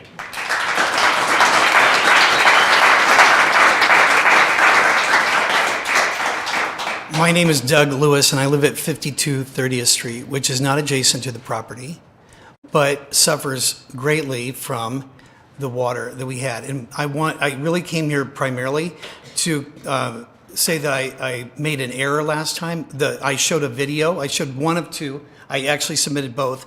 But I told you that it was 12 hours after the large rain that we had at the end of June, when in fact it was actually 24 hours, and my son was the one that took it. And I want you to see the second of the videos so that you have, and this has already been submitted, but you'll get a sense of how much water 24 hours after the rain that we had. Now that was bigger than average, but whoever said we have 4 or 5 of those a year is right.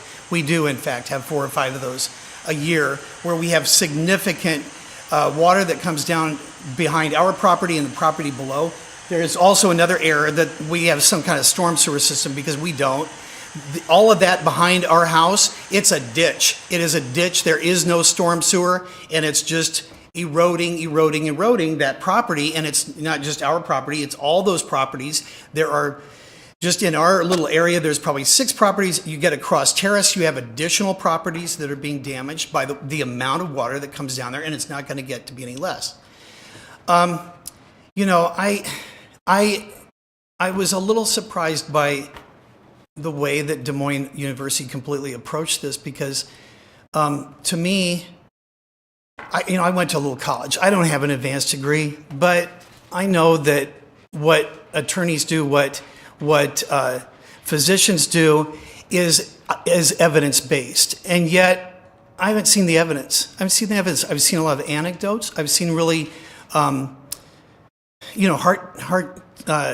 jerking things. I took care of someone who had the same condition when I was in college. So I know what someone who suffers from a chronic disease has to go through. But the reality is, where's the evidence? Where are the cameras? Where's the population? Where's the census of the cars going in and out? I mean, DOT does it all the time. It's easy to do. They've been doing it for years and years. There's nothing there. And it just shows, I mean, if there was really concern, why would you be doing a 30-year plan after you've come to the city and asked for changes in the zoning? Why would you not do the plan first, determine if you need changes in the zoning? That just doesn't make any sense. So I really don't believe that. I don't believe that they're coming here thinking that they're going to do a 30-year plan. They're not doing a 30-year plan. They're going to change the zoning and they're going to do what they want. So that's what I have to tell you. And I really, really hope that you'll make it the right decision, which is to oppose this and not let this go through.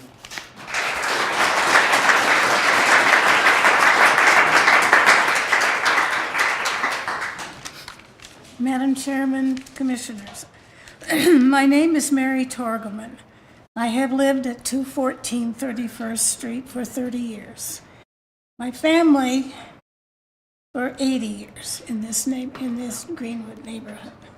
So I'm very moved by this neighborhood. I care a lot about it. In that time, I've seen the gradual encroachment of DMU on the neighborhood, changing it, the quality of its life, and the environment. You've heard about the runoff from the water, and I could agree that it has not been adequately tended to until just recently, and we don't know if that's going to work. The pavement behind the houses, along the backyards of houses on 31st Street, which is the agreement that was made and is now being asked to be broken, that was not welcome in the first place, so you know that it's not welcome again. The quiet buying up of houses and renting to students and others on 31st Street has created additional damage. It creates a kind of transiency in the neighborhood. It creates crowding. There are at least, I can count up to 4 cars belonging to just one 3-bedroom house. And there are more than 4 adults in some of these houses. The college, it appears, has not paid much attention to us until now, that they want to rezone this wooded area behind our houses, which is one of the reasons we chose to live here in the first place. And it's a stretch of natural beauty, of the many kinds of creatures that live there. They bring us enjoyment, as well as the birds bring me particular enjoyment, and that's something we want to keep forever for others. The problem is, as I see it, that this school has grown so much that it aspires to be a university, or it is a university, but it does not have the space to be a university. And I think it has to do what other places like Mayo or other, medical schools or universities have to do, and that is to find a second campus. And they could put their animal experimentation on that second campus along with the big generator. They could have more parking. They could have dorms for, whatever, they need. They don't tell us about their future plans. But, someplace where there's room for parking.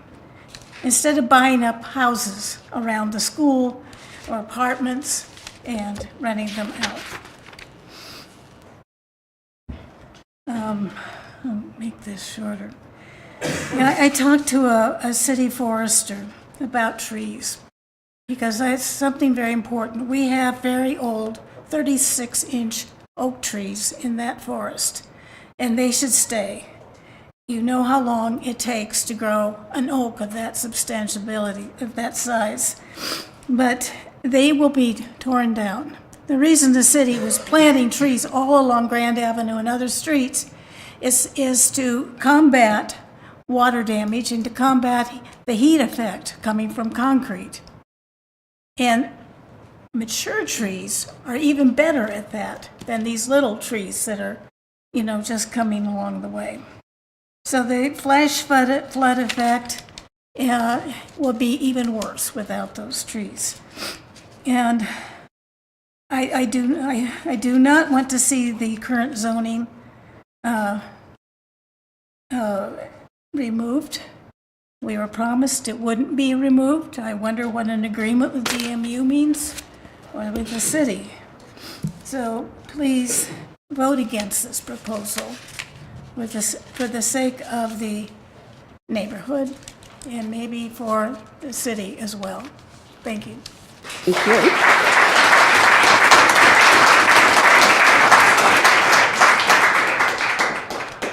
My name is Bill Logier. I live at 3511 St. John's Road. I'd like to thank each of the commissioners here tonight for your service to Des Moines. The Greenwood Historic Neighborhood Association and all of Des Moines is proud of Des Moines University, its well-maintained campus, its hardworking students and faculty. It has an important mission in the world. Conversely, I hope that Des Moines University is proud of the neighborhood where it is located, where homeowners have worked hard to preserve its history and the quality of its homes. Our neighborhood creates a favorable environment for the students and faculty, and hopefully is a positive factor in recruiting new students. As homeowners, we hope to have a reciprocal relationship with DMU. We will try to preserve the quality of our homes and our neighborhood, and we ask nothing of DMU other than they try to be good neighbors. We hope the DMU will recognize that many of us have lived here for 10, 20, 30 years, and that we have raised our families here, and for most of us, our homes represent our largest financial asset. This is not a commercial real estate district, and it is not just dollars and cents. It is a commitment to preserving our quality of life and to be a good neighbor. DMU is a very successful institution. Its physical footprint and its endowment have increased. It has very capable management, a respected board of directors, and is very well connected in the community. It has the money and influence to get what it wants. Like any large institution, DMU has multiple constituents: their students, faculty, patients, alumni, their community, and their neighborhood. A characteristic of any successful large organization is that they address the needs of all of their constituents, not just some. This zoning and parking proposal addresses their parking needs and their budgetary needs, but paving over a wooded area in people's backyard does not address the neighbors' needs.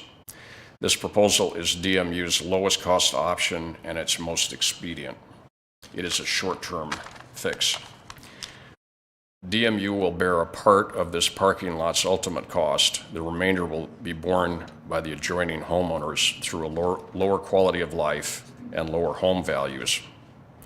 If DMU wishes to have the benefits of being in an attractive neighborhood, they should act to support efforts to preserve its historic character. That includes, number one, don't buy houses and convert them from owner-occupied to renter-occupied.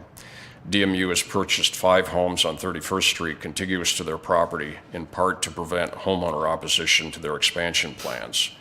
This negatively affects the character of the neighborhood. Number 2, recognize and respect what our neighborhood association is trying to do. DMU's large neighbor to the west, Wesley Acres, has successfully had an ongoing dialogue with our neighborhood association for many years. Our neighborhood meetings are held at Wesley Acres. They have not put any new parking lots behind anyone's home, and they haven't bought any houses. We're grateful for our relationship with them. Number 3, withdraw this proposal and replace it with one that solves your issues and does not adversely affect any homeowner. This will likely cost more, but with an approximate $100 million endowment, you can afford it, and you will earn the gratitude of the neighborhood. All of your neighbors will applaud a new approach. Thank you. Thank you.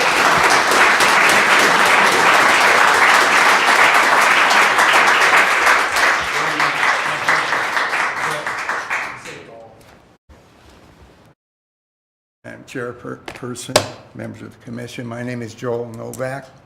My wife Kay and I have lived at 3315 St. John's Road. Well, actually, I lived there since 77. I got smart enough in 78 to marry. Okay.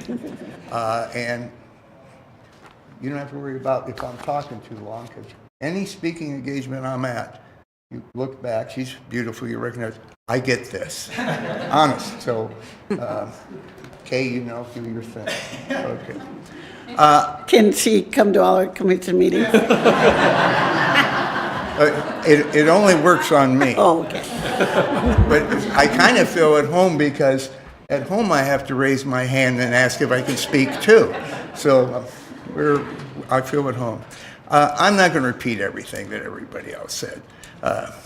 They're more eloquent than I can ever be. I just join in the reasons that they've stated for not being real happy with this rezoning. And if I understand it, your staff approves what DMU wants, and subject to, if you ever want to do anything again, you've got to come back and go through this process again. Am I correct? Okay. Yes, all right. you are. Well, and Ms. Gozier kind of pointed this out. I heard from a resident said, well, we had an agreement. I said, well, where is an agreement? Where do you have an agreement? And then someone showed me what I think Nick Larson referred to, maybe others. And it May 1st, 2000, that Preston Daniels was the mayor. And let me say this, I have no ill feeling towards, I call it comms. My law firm represented comms on 6th Avenue. We continued to represent them when Leonard Asner took over the helm. And I'm happy to say you paid all your bills on time. In fact, I'm proud of the university. I don't think anybody here isn't proud of having DMU here. I mean, you know, I don't think that's the point. I don't think that's really the point. You not only are a benefit and boon to this community, but every graduate you send out, regardless of what the... No offense. You've gone too far. No offense, we have environmental... I'm used to talking in the dark. Every graduate you send out, whatever type or category of health professional they are, it speaks well of not only you, but this community. So that's not the point. It's not that you don't need what you're asking for. It's just that, you know, the problem it's going to cause. And if I read this language correctly, it has the ordinance and blah, blah, blah. And then it says this: there shall be no further extension of parking to serve the use occurring upon the property into any of the adjoining land zoned to a single-family residential district classification. I don't see any exceptional, except for this, or qualifying language. I mean, this seems like a done deal. And your attorneys can speak to that. I know your attorneys. I hate to admit it in public, I have great respect for your attorneys. Doesn't mean they're not wrong, but I have great respect. There's something about the phrase, and Dan and you, Bill, maybe we learn a lot. Sanctity of the contract. Sanctity of the contract. Does that mean anything? Where's the exception? Where's the qualifying language that gives you the right to come in now and say, we need this? When back then you said, we're not going to do this anymore. Thank you.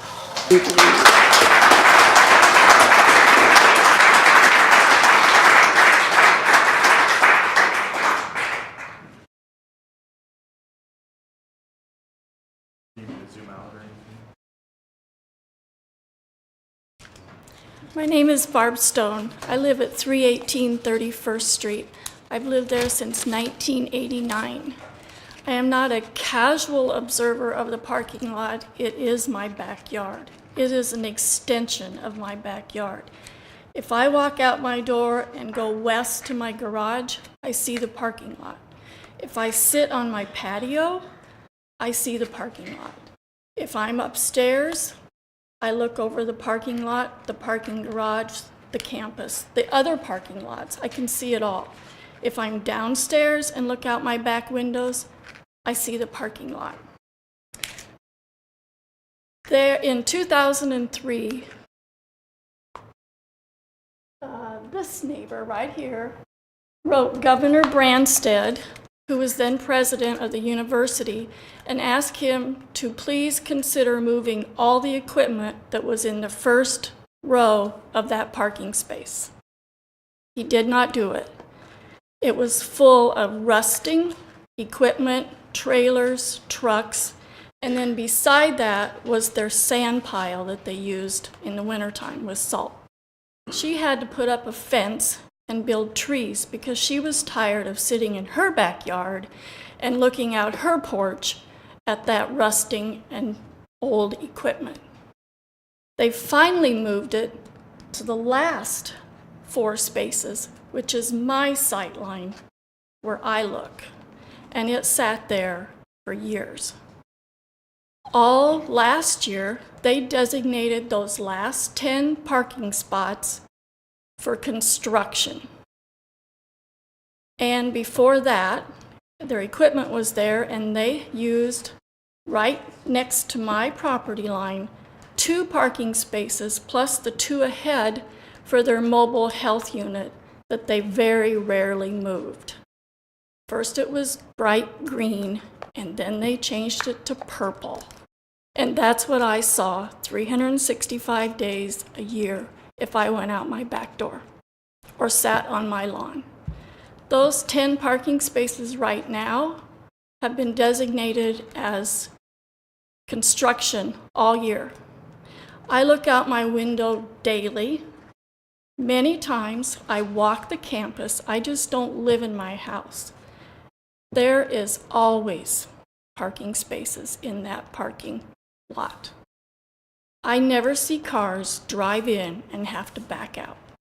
I see students and people leaving at noon for lunch and coming back and parking again. I don't know where they say that. I'm not a casual observer. I see this hourly, anytime I'm in my house. I also want to say that I think they bought the first house, which is this one right here, next to my neighbor, in 2009.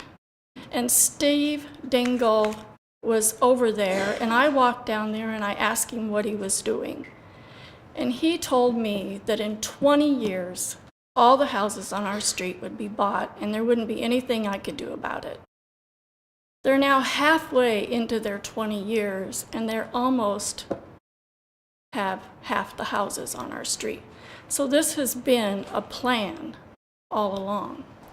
I don't know if any of you remember Lincoln Court off of Grand Avenue, that DMU, there was 4 houses, and when I moved in, I got acquainted with 2 girls that was on that street that was a holdout from DMU. They were trying to buy all those houses, and they were the last one. And those girls were living in their grandparents' house, and they were forced out, and DMU built over that street. That neighborhood is gone. And I truly think that this is not about parking, because I see empty spaces all the time in that parking lot, daily. It's about destroying our neighborhood, buying up our houses so there's no more opposition, and it's about we've completed our 20-year plan, and now we can move on to our 30-year plan, which none of us know what it is. I'm passionate about my neighborhood. I walk it. I meet the people. DMU is not a steward of the land. I've watched them destroy the woods. They dump in it not only leaves, but blue gloves, dirty rags, anything that, whole trees, shrubs, anything they feel like, they just dump in there. And because of that, the rental houses feel they can do the same thing. And I'm constantly calling DMU and asking them to come pick up trash that's been tossed in the woods by the neighbor or by the renters and by their own staff, maintenance staff. I've seen it destroyed. And I know that they have a huge impact on the world, but they have a huge negative impact on my daily life. Thank you very much.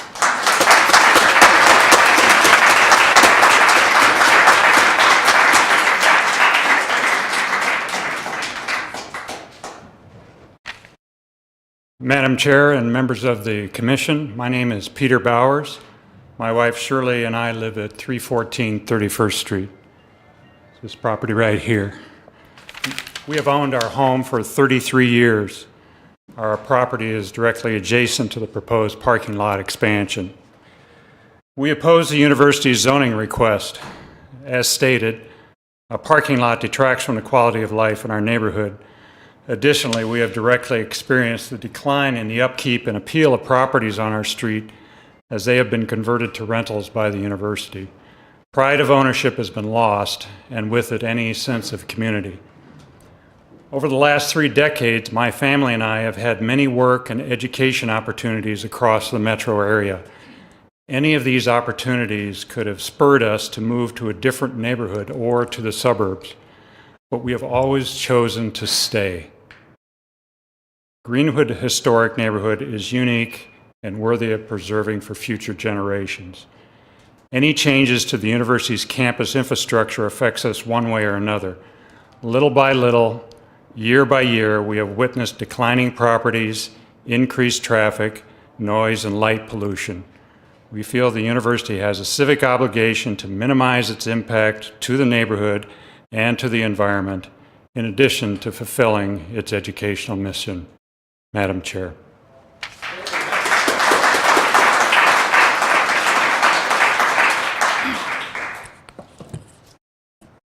Good evening. I'm Rosalind Scheidemann, and I live at 331st Street.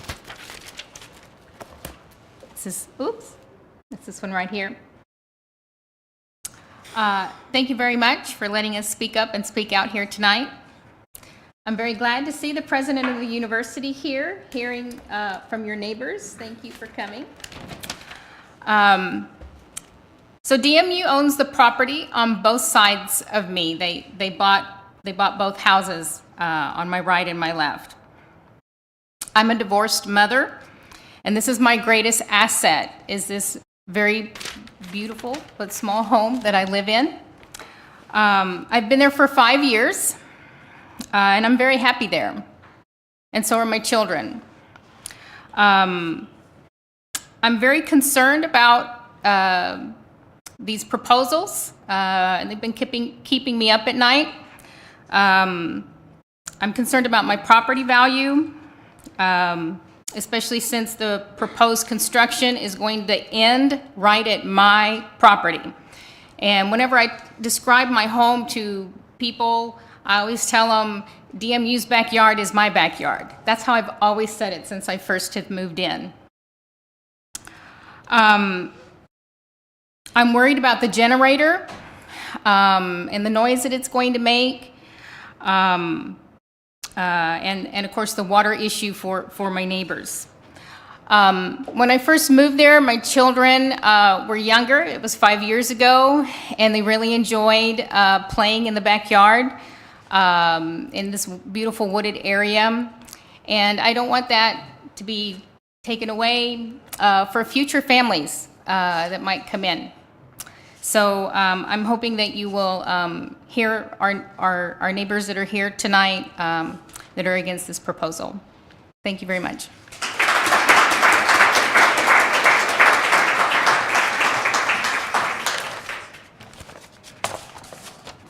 Mike Erdman, 218 31st Street, right here.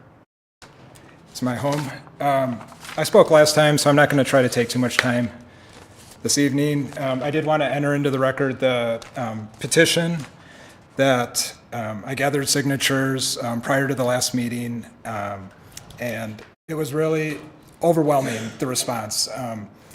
There are multiple pages, obviously, but essentially all of these people signed this petition that states, "I support trees, green space, and the continued protection of City Council Ordinance 13-819. I'm opposed to the reduction in green space for additional parking and a diesel generator at 3200 Grand Avenue, Des Moines."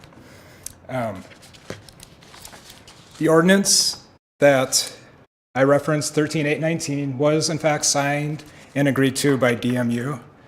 I've heard the president tonight say that, it's no longer relevant to them. That may be the case, but it's still relevant to, I think, the vast majority of people in this room. With that, I'd like to go ahead and submit this.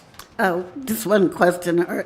Is this the same petition that was submitted at our December 20 meeting? Or have you added signatures? I have added no signatures. I did not submit it at that meeting. I referenced it and presented it on the overhead. Thank you. Thank you. Here's the thing. All of the people that spoke against the additional parking, the diesel generator, if I could sum it up, what they're against are the negative externalities created by the parking lot and the diesel generator. I think DMU, I don't remember the exact figure, but they have the resources, they have the means to address these negative externalities that they're pushing to the neighbors in the community. And to the life of me, I don't know why they're not doing that. They're choosing not to do that. They're choosing to just go in and try to railroad this through. One last thing I want to talk about real quickly is this is an application for property tax exemption that DMU filled out. I'm just gonna, there's kind of one area right here in green that I find interesting. I'm gonna have to put on my reading glasses and just make sure I don't misquote. Basically, it says, "Is any portion of this property rented/leased or otherwise used with a view to pecuniary profits or for a commercial purpose?" It's marked to no. It's signed by DMU Representative Mark Piefer, which is right there on the arrow. I don't know the reason to mark it no. I think it is being rented out. I think it was rented out when this was submitted. But if you reference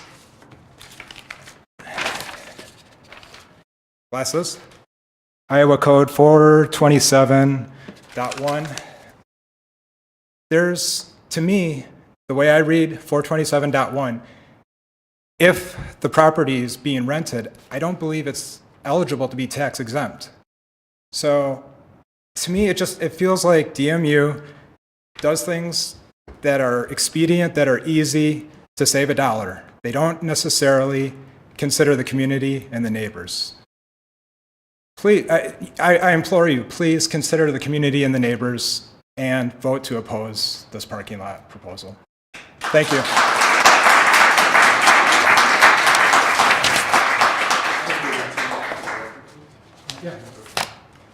Thank you. Planning and Zoning Commissioner, members, my name is Charlie Cordero. I live at 3100 Grand, condos, 6B, 6th floor, and I face the west. Two issues I want to talk to really is the generator. It's a semi-trailer type unit. They're planning on putting a fence around it to contain the noise. When it runs, supposedly the noise will go up. When noise goes up, it filters out. It's like throwing a pebble in a lake. Circles go out and you hear it all over. I don't know what these decibel readings are going to be, and I'm not saying the decibel readings will hurt your ears, but it could annoy you. You could hear this. They talk about there's units going down, their electricity going down 25 times a year. Ours goes down once in a while too in our condo, and it's usually a lot of times in the evening or in the early mornings. You wake up and your clock's out and you have to reset it, your microwave. So that's when it goes. And this unit is hooked up to their labs. And I can understand they don't want to lose their computers and the refrigeration and damage their experiences. I suggest, instead of putting this unit in the residential area on a slab with a fence, their generators now, they're smaller, but they're north of the Monroe building, I believe. You go by there, nice fenced area, there's grass, there's a gate, and you don't even know they're generators. There's areas that they could put a slab, put this unit there, build a nice wall, concrete wall around it, high enough to block everything, put some nice landscaping, and let it blend in with the construction and the architects of their building. Because the buildings are nice, those new buildings. So it's like a give and take little thing. It's like the Senate.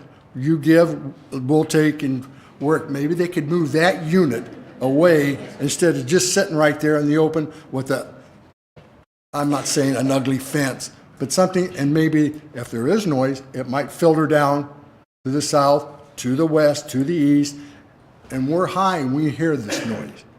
Lower people wouldn't. That's one issue that we have. The second one is our condo exits to Grand. We come through our parking garage up. 20 feet away is the exit for the university. Traffic is terrible. In the morning, we're trying to leave, people are trying to get in. The traffic signal's there, traffic's blocked. That's a terrible intersection anyway. And it's something that should have been squared up years ago. There's all kinds of accidents. People get nervous when they turn, the light changes, they don't know they can continue. So that's a problem. The problem is early morning and night at the rush hour. During the day, we don't really have a problem. I know it's 25 or 30 more parking spaces they're going to put in there. What do we do? So if we give it to them, what are you going to do with our situation? I don't know. But it is inconvenient. There's always these little fender benders and cussing and people cutting in and being unpolite. So that's a concern we have in our unit, that extra little traffic. The ideal thing is someday getting them out the 31st, exit them out to the light. But then you're talking about future expansion, future zoning change to change some of this property, which everybody else has talked about, encroaching on residential property. And that looks like maybe that's what it could be someday. God bless, that's what I'm talking about. Thanks for your time.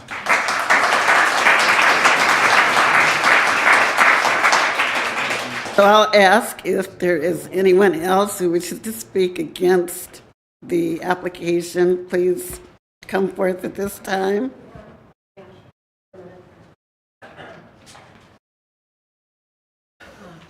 I'm Christy Logier, 3511 St. John's Road. I've lived in the neighborhood all my life in 4 different homes. But I was in, when the city years ago, Des Moines was beginning to get kind of ragged and it needed some revitalization. And so it is the city who started the neighborhood associations. And that perked me up big time. And so I got the neighborhood together, or all the neighbors together, we all met, and this happened throughout the city, and I will tell you, it has worked. And we are very passionate about our neighborhood because of what happened. We're gonna fight for it, and it's our castle. We don't want it to be abused. It's our home. Des Moines is just, people are moving here from all over the country because of all the things we have to offer, and one of them is that plan. It was the city, I just want to remind everybody, it was the city who organized getting these, and I was part of that process where we all got together and talked, and then I'm not making much sense, but it was the city's idea. And so we're defending what we started, and we've done a really good job. So anyway, I thank you very much. Thank you very much.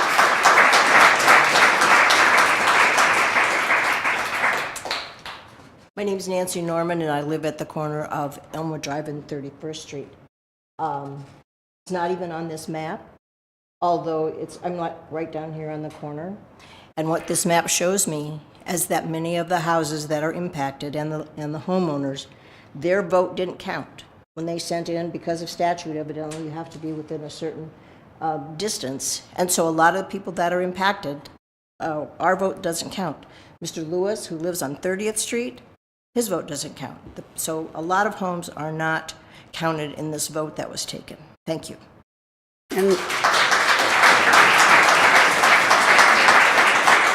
Benna or Eric, can one of you explain about a vote in terms of the, Yeah, we're down, we're deficient in the number of speakers and the number of signatures. you need more? Go to the podium.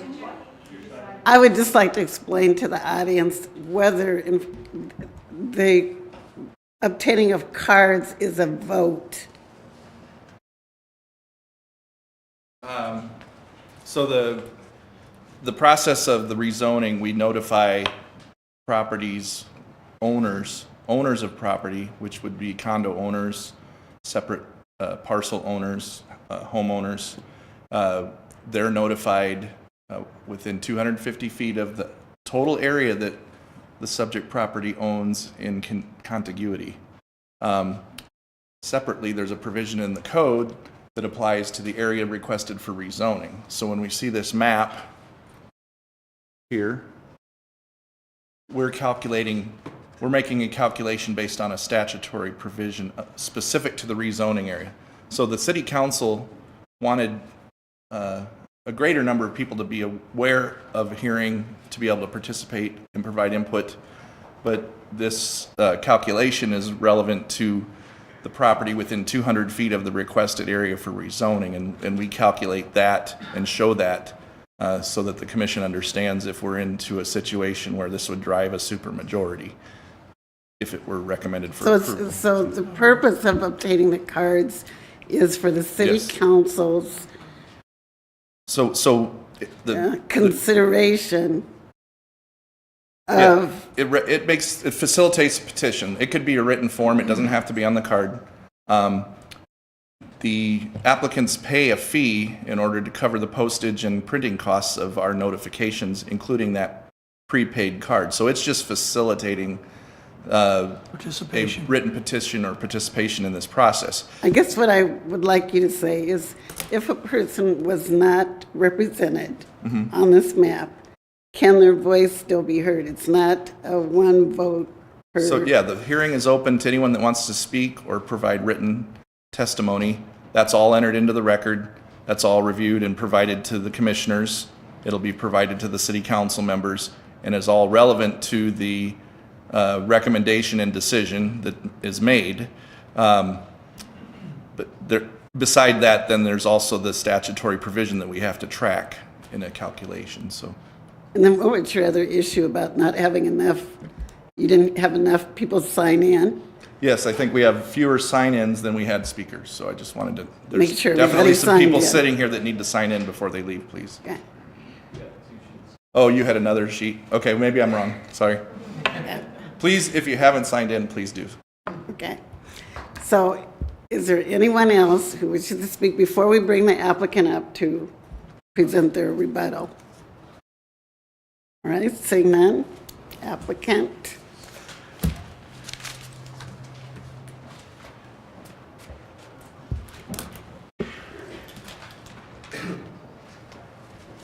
Madam Chair, members of the commission, William Lillis, 317 6th Avenue, Suite 300. We do represent the applicant, as you know. Where we would start in rebuttal, Madam Chair and members of the commission, I'm not sure. We've heard loud and clear the folks, many of whom I know personally for many years. We've heard your concerns.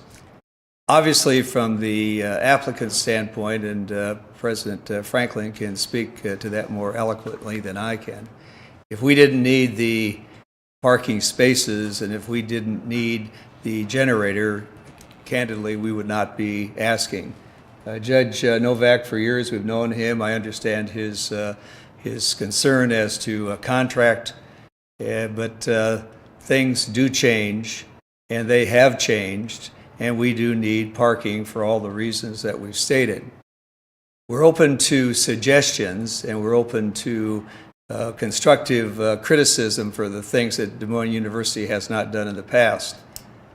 There is a process, as the commission knows, and I want to be sure everyone else knows here, that if this is granted on the conditional zoning, we still have a lot of things to deal with, particularly as to the area that's adjacent to this parking lot.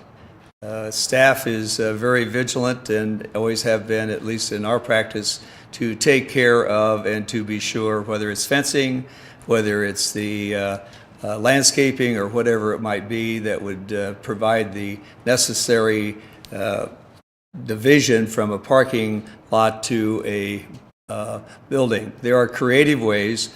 We at Des Moines University, speaking on behalf of the university, we are open to those suggestions, particularly to the questions of drainage, particularly to the immediate impact of the people that are most adjacent to us.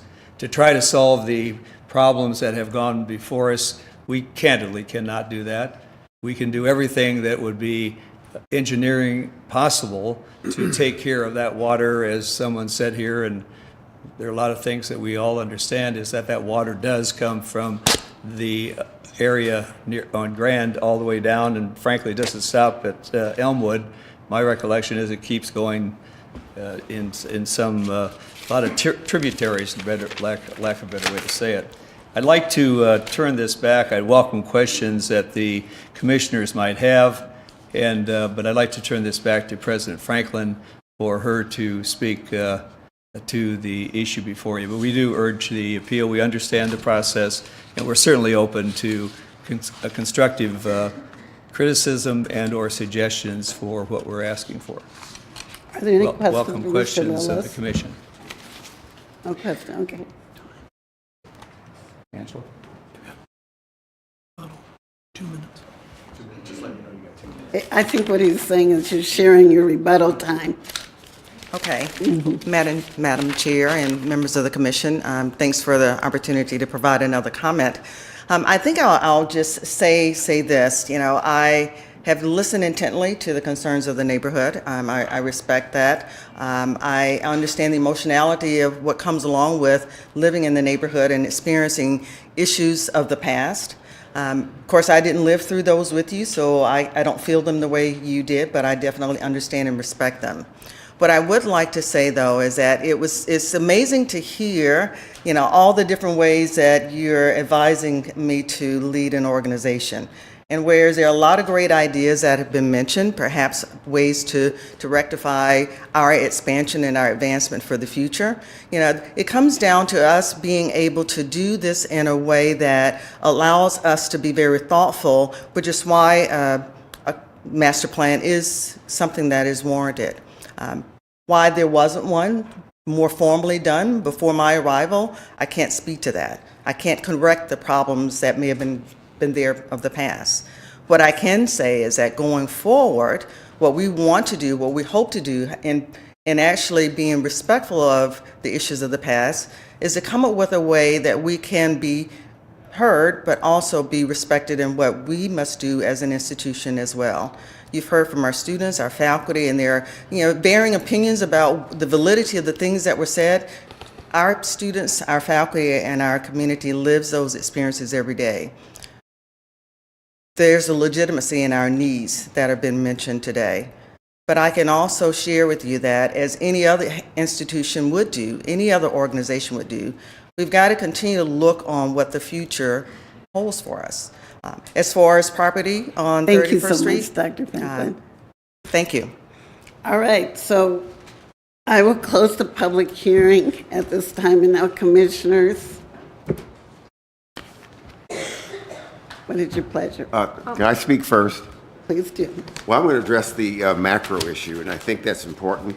I was appointed by this to this commission by my city councilman, Bill Gray, to use my expertise and background and experience to make decisions.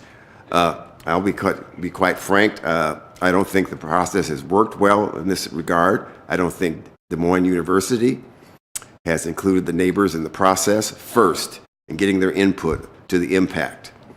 As some of the speakers have spoken, they've spoken about how the neighborhood associations have been established to protect the integrity of different neighborhoods. I think that's important. I'm a native of Omaha, grew up there and still go back on a regular basis. And I've seen two different attitudes and two different processes work out there regarding universities and neighborhoods. You have the UNO, which basically has the same footprint physically. It has for 60 years, since the 1960s. They've accommodated a similar neighborhood to south of Grand, or the Greenwood Historic Neighborhood Association. They've not infringed upon that neighborhood or affected the integrity. They have expanded across Elmwood Park to the south by going to the old Exarban racetrack, and they've built there, and they provide communications and transportation for students to come there. But they have not expanded to the actual footprint there. They've gone up vertically. I believe that's important. As opposed to Creighton University, which had a different circumstances, expanded almost 10 city blocks from the time I was in high school till the present time. But that was a different neighborhood, mostly commercial buildings, and many of the buildings were older, from the 19th century, or rooming houses and businesses. So it was a different type of neighborhood.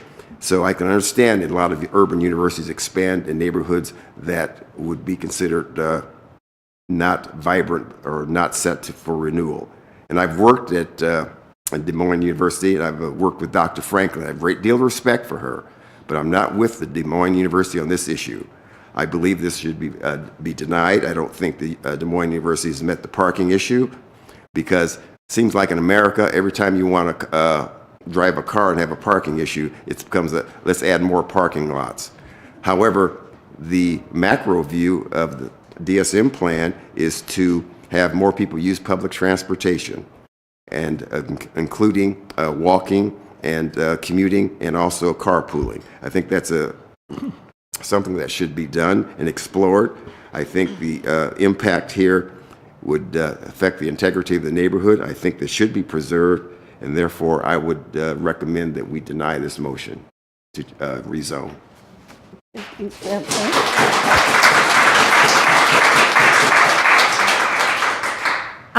I agree with you. I'm not going to support this either. I think it's a slippery slope.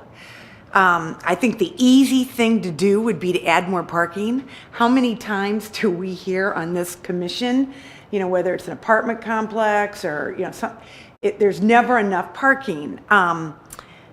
Never. And I think we need to explore options. I liked when a couple of the speakers said, there are options. I mean, I think it's easy. Plus, I don't quite understand that you're still not going to meet your parking needs. So that doesn't, it's not congruent for me. So, and I also want to respect strong neighborhoods, because I think that does, we want the neighborhoods to function like that. We listen to their voices. So I'm not going to support this either.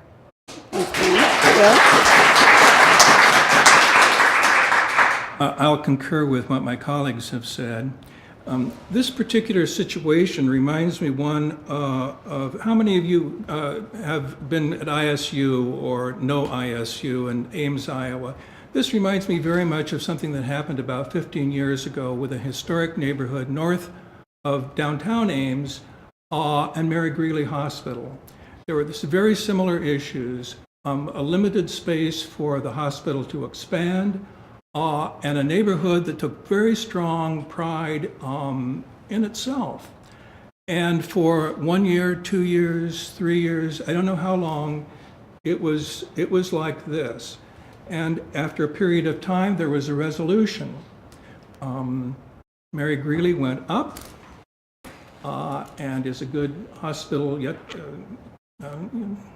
institution today, and the neighborhood is happy as well. So you might study what happened at Mary Greeley to find out how they resolved their problem. As I asked at the beginning of the meeting, if there's a master plan in the offing, it's hard for me to understand that there's an incremental piece before the master plan is studied and prepared. That doesn't make sense to me. A master plan is a comprehensive look, and it seems to me that the whole area needs to be involved in that. So once again, I can't support this.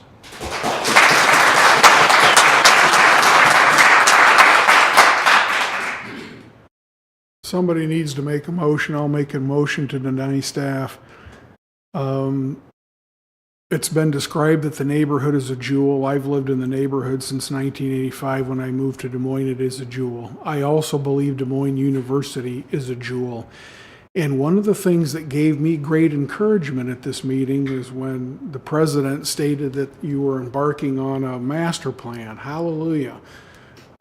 That's a good step. I was one of 3 neighbors who picked up articles from the Elmwood house when it was flooded out. We went out into the rain and picked up the things that were washing down the street, put them in another neighbor's garage. The woman who owned that house was a new grandmother, and she was out of state meeting her new grandbaby. And we picked up those articles out of the yard, and then I put on my heavy boots and my a better raincoat and hiked up this river to see where this water was coming from. And I didn't see that it was coming from DMU because I didn't see a stormwater basin. I'm an architect. I know what stormwater basins look like.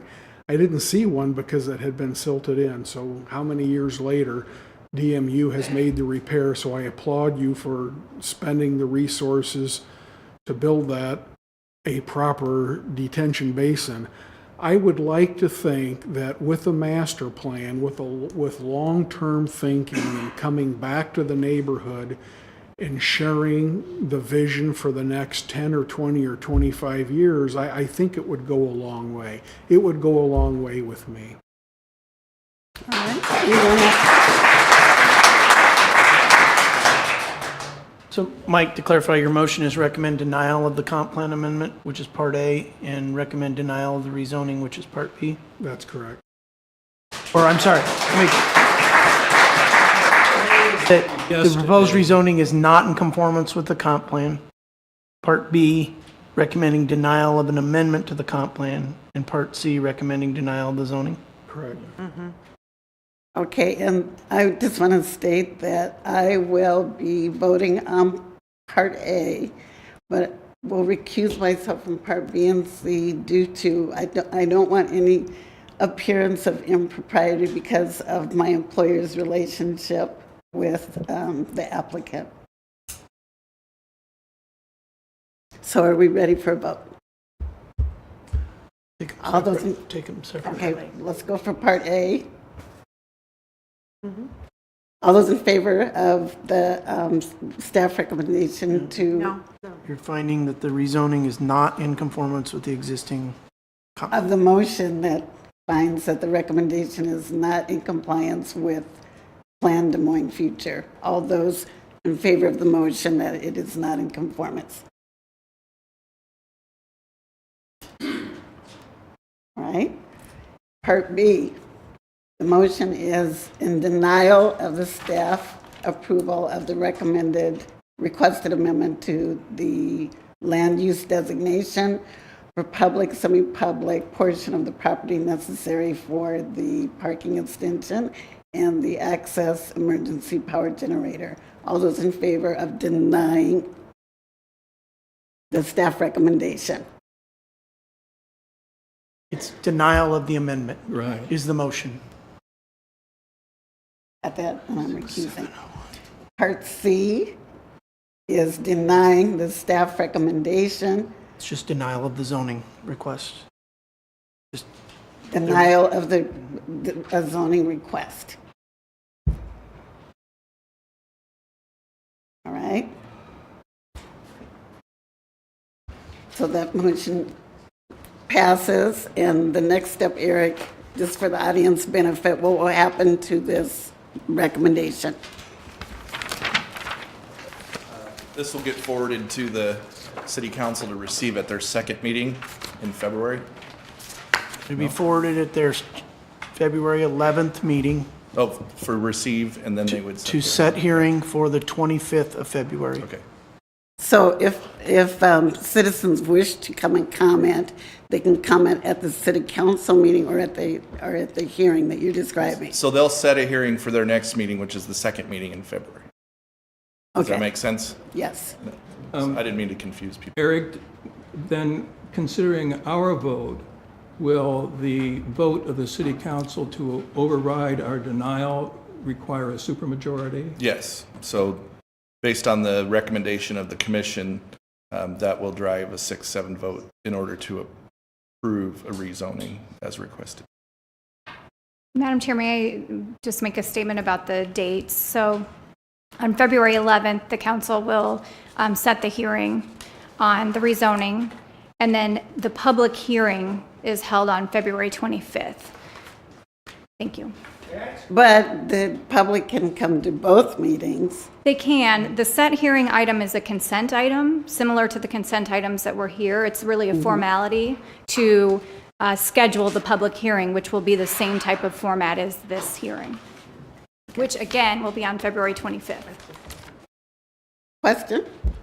When you report this to the city council, do you inform them that it was a majority vote? Oh, yes, they will see the transcript of the They minutes. know it's a majority vote against evil. They'll see the I'm sorry, not transcript. They'll see the minutes of this meeting. Thank you. And with the Motion and vote. Motion and vote. You want to thank everybody for coming? Well, if you'd like to. I think the neighborhood support was wonderful. It was not, I think this is why we have a public hearing, so that people can express how they feel. And I think, everyone sat through a long meeting tonight, so I just wanted to say thank you. I think the process works.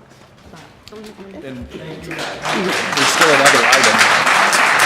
They probably want to take it outside.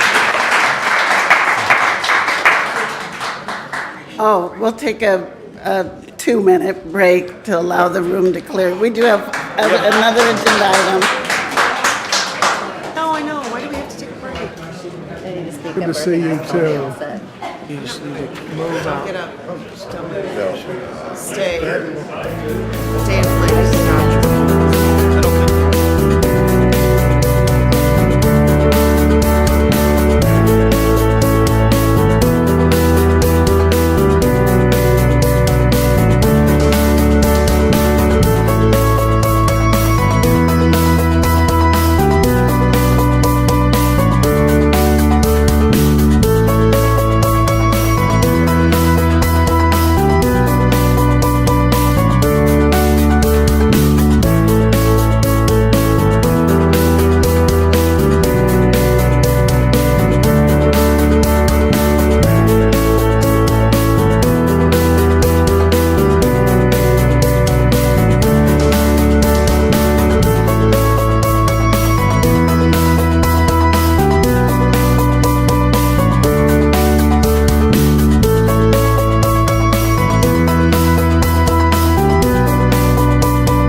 might have to gavel.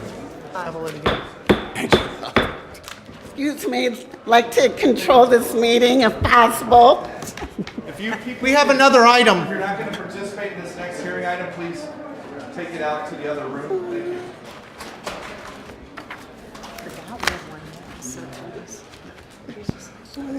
Thank you. Thank you.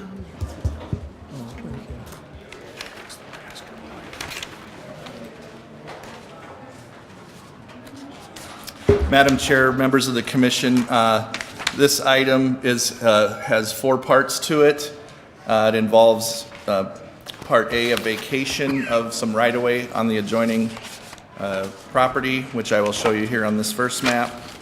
And then I will also give you a card relevant to that, specific to Part A, the vacation of the adjoining north-south alley, adjoining 2017 Capitol Avenue, owned by DDX Worldwide Cargo, Inc.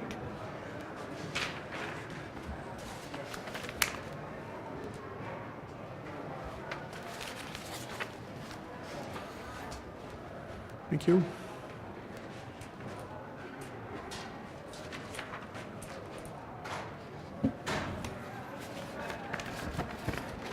And it was submitted, somehow there's also a red here, but this is the property that is pertaining to the card at hand.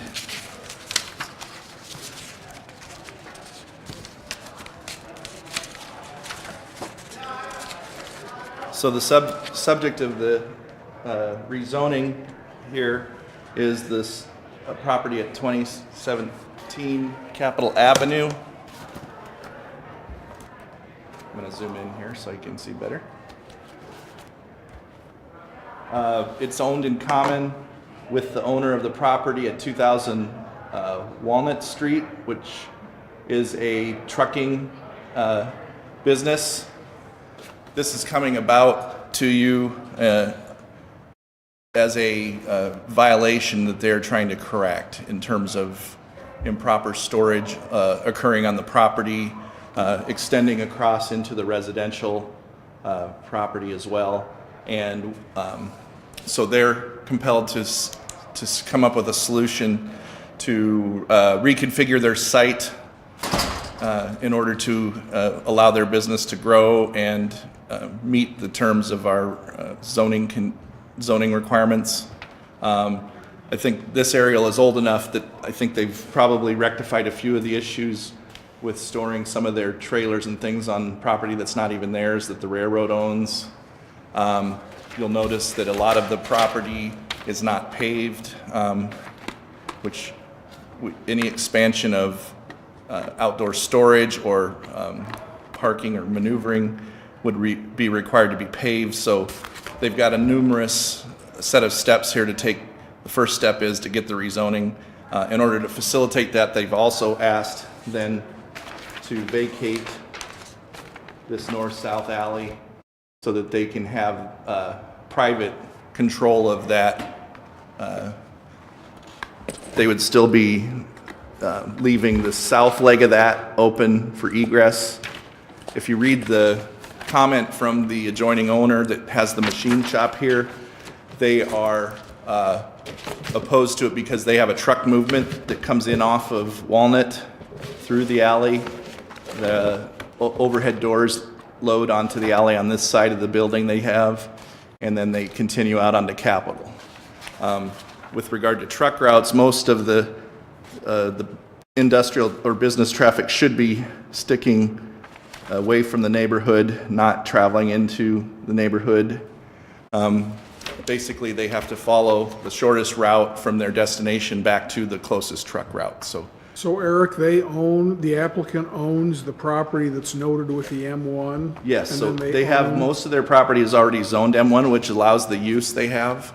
They did have some issues with storing of junk and debris, which I think they've managed. And do they own to the other side of that piece that they want to vacate? And then they own the subject property of the rezoning. And then they want to vacate in between so that they have a contiguous assembled piece of property to develop. Does that make sense at this point? Thank Okay. you.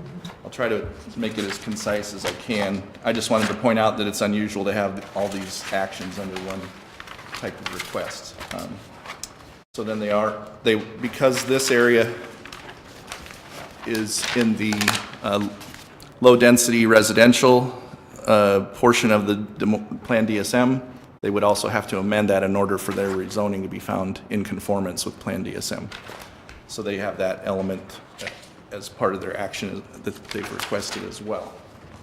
From the staff perspective at this point in time, we reviewed this. Whenever you have industrial use butting up against residential, it's always a challenge because there's that immediate impact which has effect on the investment of those residential properties in the neighborhood. Some of this activity has been going on for several years now. You do have a machine shop that's right at the edge as well, but the concern of staff is to start, when we start extending that into there with such an immense impact as industrial use, which we're talking about storage of long trailers, panel trucks on site. So a lot of heavy truck activity, which has a lot of noise and can have a lot of dust generation. Even if we require them to do certain things to mitigate that, which if they are allowed to do this, they certainly would have to meet a site plan in order to do that as well. I think if the commission is compelled to recommend rezoning of this, there is probably a private solution to the access concern of this individual by negotiating specifically with them to maintain the access movement that they've had through the alley up till now. So I don't think that's insurmountable, but staff is definitely concerned about extending that into the residential area and starting to chew away at the edge of the fairground neighborhood, which is already in a negative transition, or has been for quite some time. So we're recommending denial of it at this point in time, denial of the Plan DSM amendment, and denial of the requested rezoning to M1. We would still be following up on enforcement of anything that's been transpiring with the property if it's denied. Then there still may be requirements for them to meet a site plan and do certain improvements in order to conform with existing zoning requirements. So I didn't want to give the impression that denying this is going to let them leave it as it is. There's still other things that we would follow up with on the zoning enforcement side. I will show you the consent map from the rezoning, and I apologize, I meant to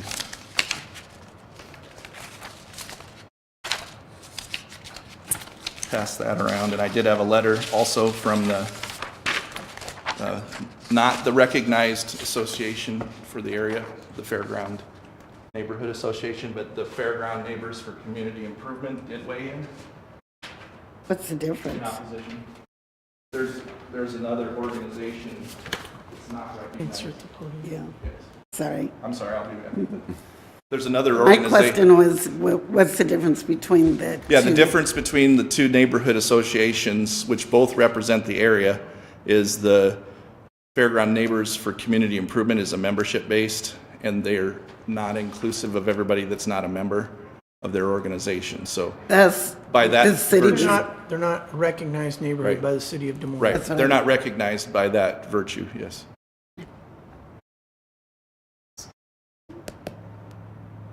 But they do follow these actions and do weigh in from time to time, so. It's the equivalent of a petition. Yes. Yes, thank That's you. a better way to. All right, thank you. So at this point, any questions for Eric about staff recommendation? Seeing none, at this point, is the applicant prepared to present?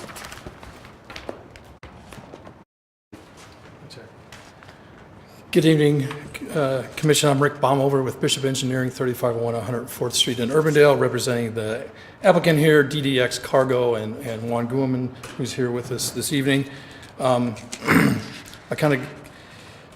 Yes, this application is to kind of unify, not kind of, but it is to unify the zoning on the property.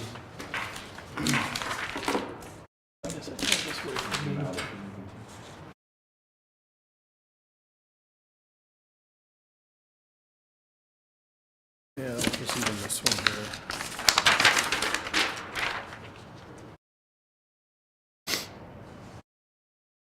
Yeah, so what we're trying to do with this request is to unify the zoning to allow storage and outdoor storage and parking on this currently rezoned property.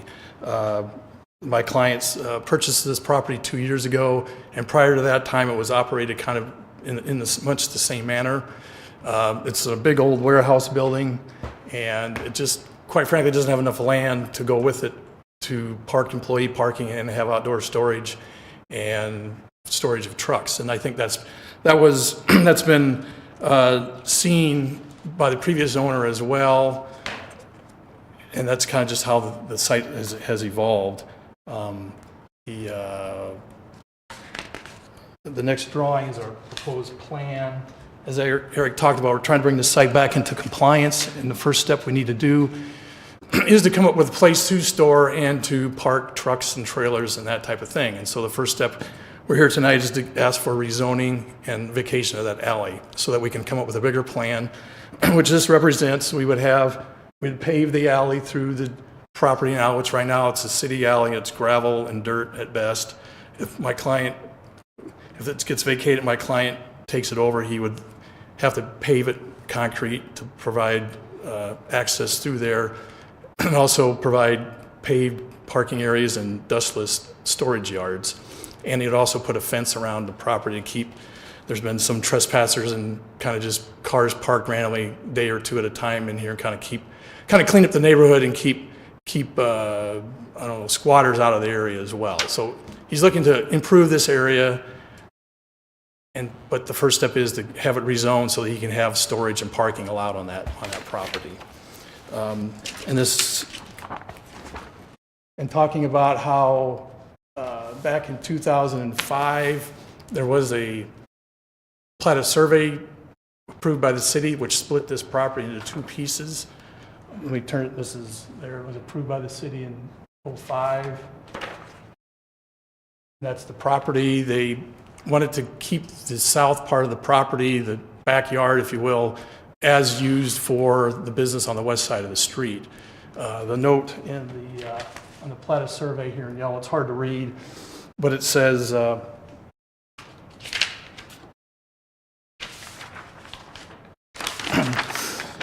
owner of the property is selling the house parcel, the north parcel. He will use the remaining portion, the parcel B, with his business property to the west. So the city's been on notice, and it's been operated this way, that south part of that yard has been used in conjunction with the property to the west since at least 2005, when the city allowed this plat allowed that parcel to be split into two pieces. The north part was sold to a different land, to a homeowner, and subsequent to that, for my client purchased the property, the north part was sold back to the original owner, who kept the south part for his business, and now it's all unified into one property. Staff makes comment about the house is kind of run down, in a rundown state and all that. Well, I think that's primarily because the highest use for this property is seen as auxiliary storage and parking for the property to the west. There really wasn't any concern to have anybody in that house. They were wanting this land to have place for storage.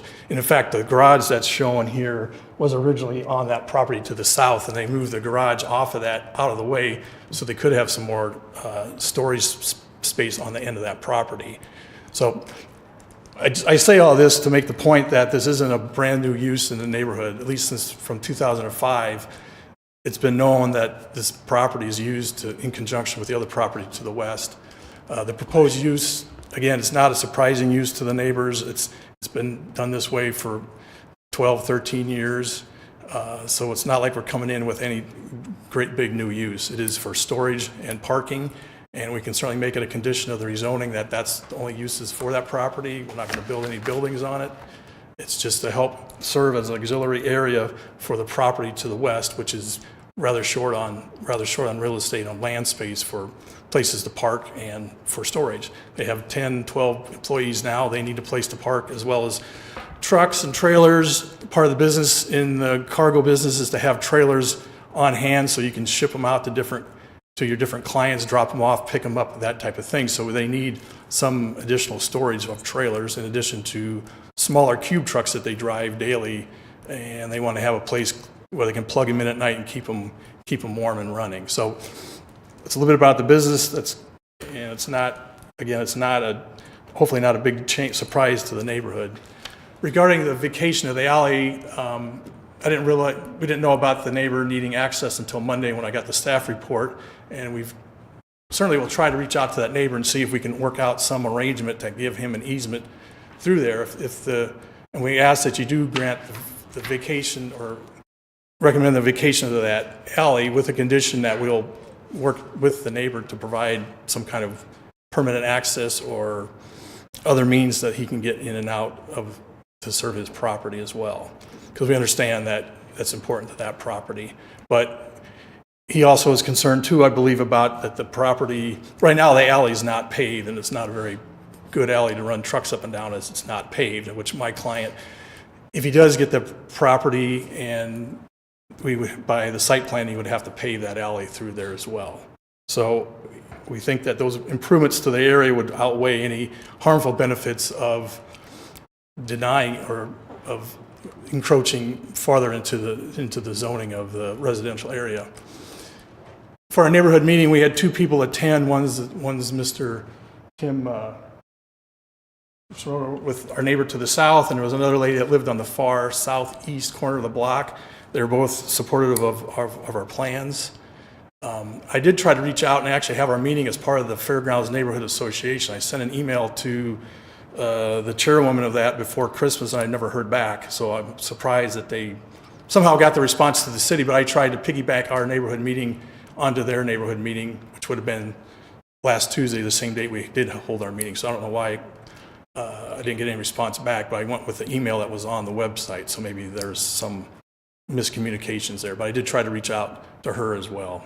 The group that responded was a different group than you were doing. Okay. Well, I thought, which I understand that's kind of more of an association members, but I did try to reach out to the neighborhood association, which I understand I'm on the edge of it here, but I did try to reach out to them and I never did hear anything I have a back from them. question. How many Sure. employee parking stalls are you needing? How many employees are on site? Well, right now there's 10 employees on site. And in this, Is it possible for the employees to park on the back half of that lot and just leave it alone? So that was the comment I wanted to make. So the plat of survey that happened, the note says it can be used in conjunction, but that also requires compliance with zoning. And it's zoned residential. We have split zone properties all across the city under a common ownership. And so what's allowed to go into that is uses that are allowed in an R1 zoning district. So you can do an extension of parking, employee parking into an R1 zone portion from a commercial business. You can use that area for stormwater detention. But that does not allow you to put industrial use for storing trailers and things like M1 uses on the R1 zoned portion of the property. Trying to find a win-win, and it seems to me if you can park cars on the back of that lot and not use the balance of the lot for industrial purposes, understanding that the alley's not improved, but it's passable, why do we have to do all of this? well, he's wishing to park his trailers over in that area. I don't know how much, the next step gets into the site plan issues, and we're gonna, we have to meet the buffer yards and different things like that. So I don't know how many cars we can park there. I guess there'd be the 10-foot buffer yards around. I mean, yes, we could have employee parking there, and I didn't mean to imply that, the prior, whatever they were doing prior to this was permitted or not permitted, but I was trying to make the point that certainly it was seen that more real estate was needed to help support this building with other lots, yeah. We're looking at the packet that we got has this aerial view of the property. You see that on the staff report? I did not have that with my staff report. That's the agenda. It's the same figure, the color area over there. That's this page here. Here, look at mine then, please. Sure. This is the same map. Well, it's up there right now. Yeah, It's okay. the My same map. question is this a current representation of what the property looks like more or less today? I mean, with all the trailers and equipment and things on it?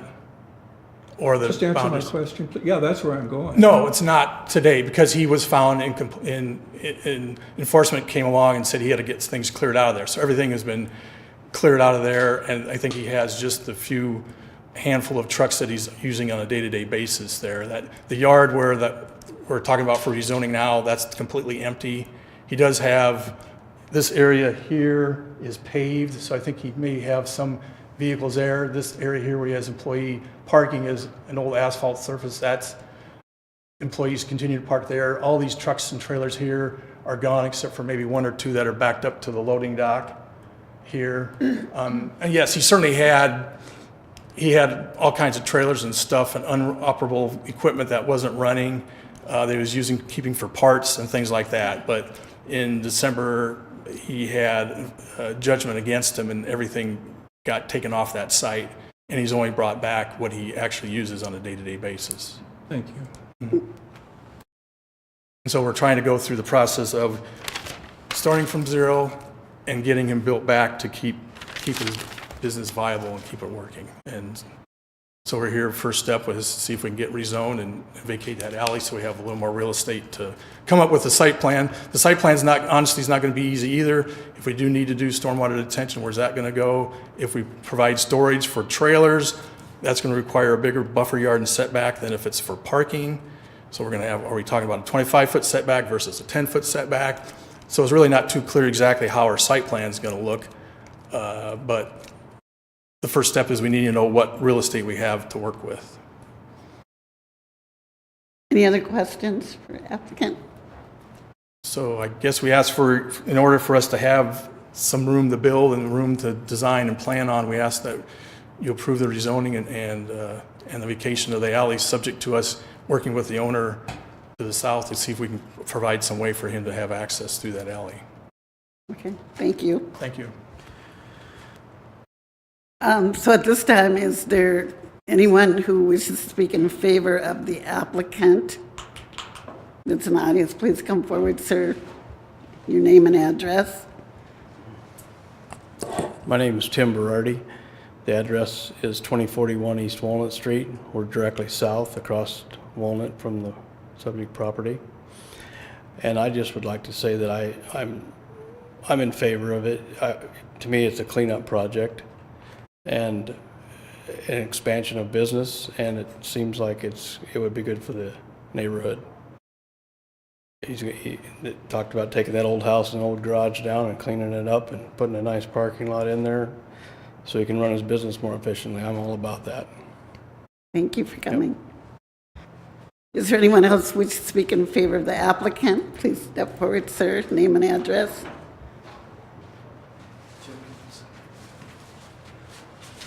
My name is Juan Guaman. The address is 2000 Walnut. I'm the owner of that building. You're the owner? Okay. Part of the owner. And then we'd like to let you guys know that we're trying to improve the neighborhood. We've been working there for over 2 years, I believe, maybe.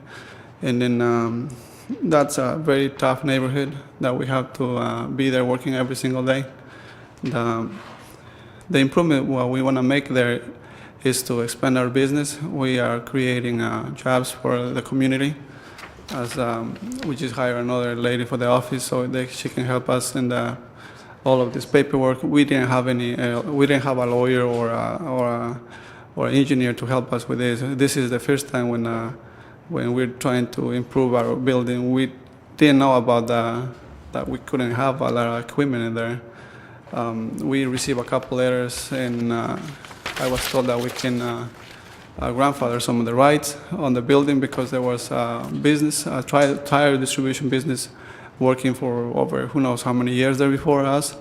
So I just got me for a surprise that we have to do all of this because that building was already working, operating and all of that. And they have like over 20 employees, and my question is how is that they were operating before us? Now, of course, we didn't file everything in compliance with the city. We couldn't, and we're a small business. The owners, we have to be on the road every single day, and it's kind of hard for us because we have to leaving home like at 6 o'clock in the morning and returning back like 8 o'clock at night. And by that time, we cannot contact a lawyer or engineer to start working on this. But now we have everything under control, I guess, and we're just trying to see if we can work with the neighborhood and see if we can improve the business and improve the way it looks. Right now, everything is gone on the residential area. There's some neighbors that come and drop cars there. I don't know what they do with the cars. They just stay there for like a couple of weeks and then they disappear. Sometimes they come old cars and parts. We are afraid of getting close to that type of equipment when you don't know who the owner is or what's happening right there, and that type of destroy equipment that's been dumped there. But I don't know who's coming and taking them away. That's why we like to have a fence so we can have all our equipment protected. We have a lot of vandalism in the area. Even in the building, there are like a couple arrows in the building that somebody's shooting at the building. I never seen that before. I just looked at it a couple days ago, and that's scary. I mean, I live there like most of my life. My kids are like 7 years, 6 years, and 3 and 1 year old, and sometimes I'm afraid of having them around. So we're trying to improve the business. Like I said, we just got the business. We thought that we were buying the right property, but we didn't know that we couldn't grandfather a lot of the rights that used to be running that business. We had a lot of junk in there. Everything was cleaned up. Like in the residential areas, nothing there. I had a client the other day came and dropped a trailer, and we had to move that, kind of put on the side of the building. We were having the business plan proposed that some of the storage was going to be on the east side of the building, where I think it used to be a storage area anyway. And then, but yeah, everything is clean. We use the docks every single day. There's a couple of trailers in there. We have storage those trailers there because we need them the next day. So.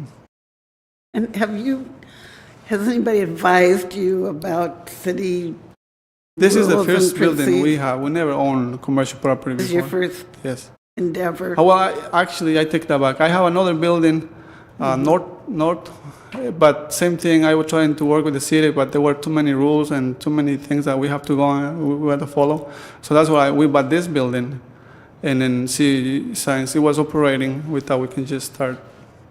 We didn't have to do anything like that. Like I said, we don't have time. We have to be on the road every single day.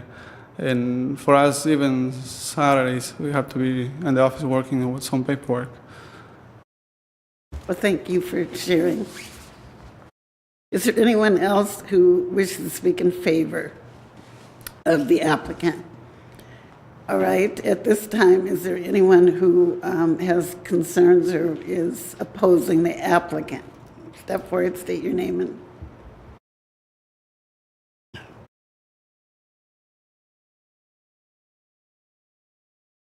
My name's Scott Denning.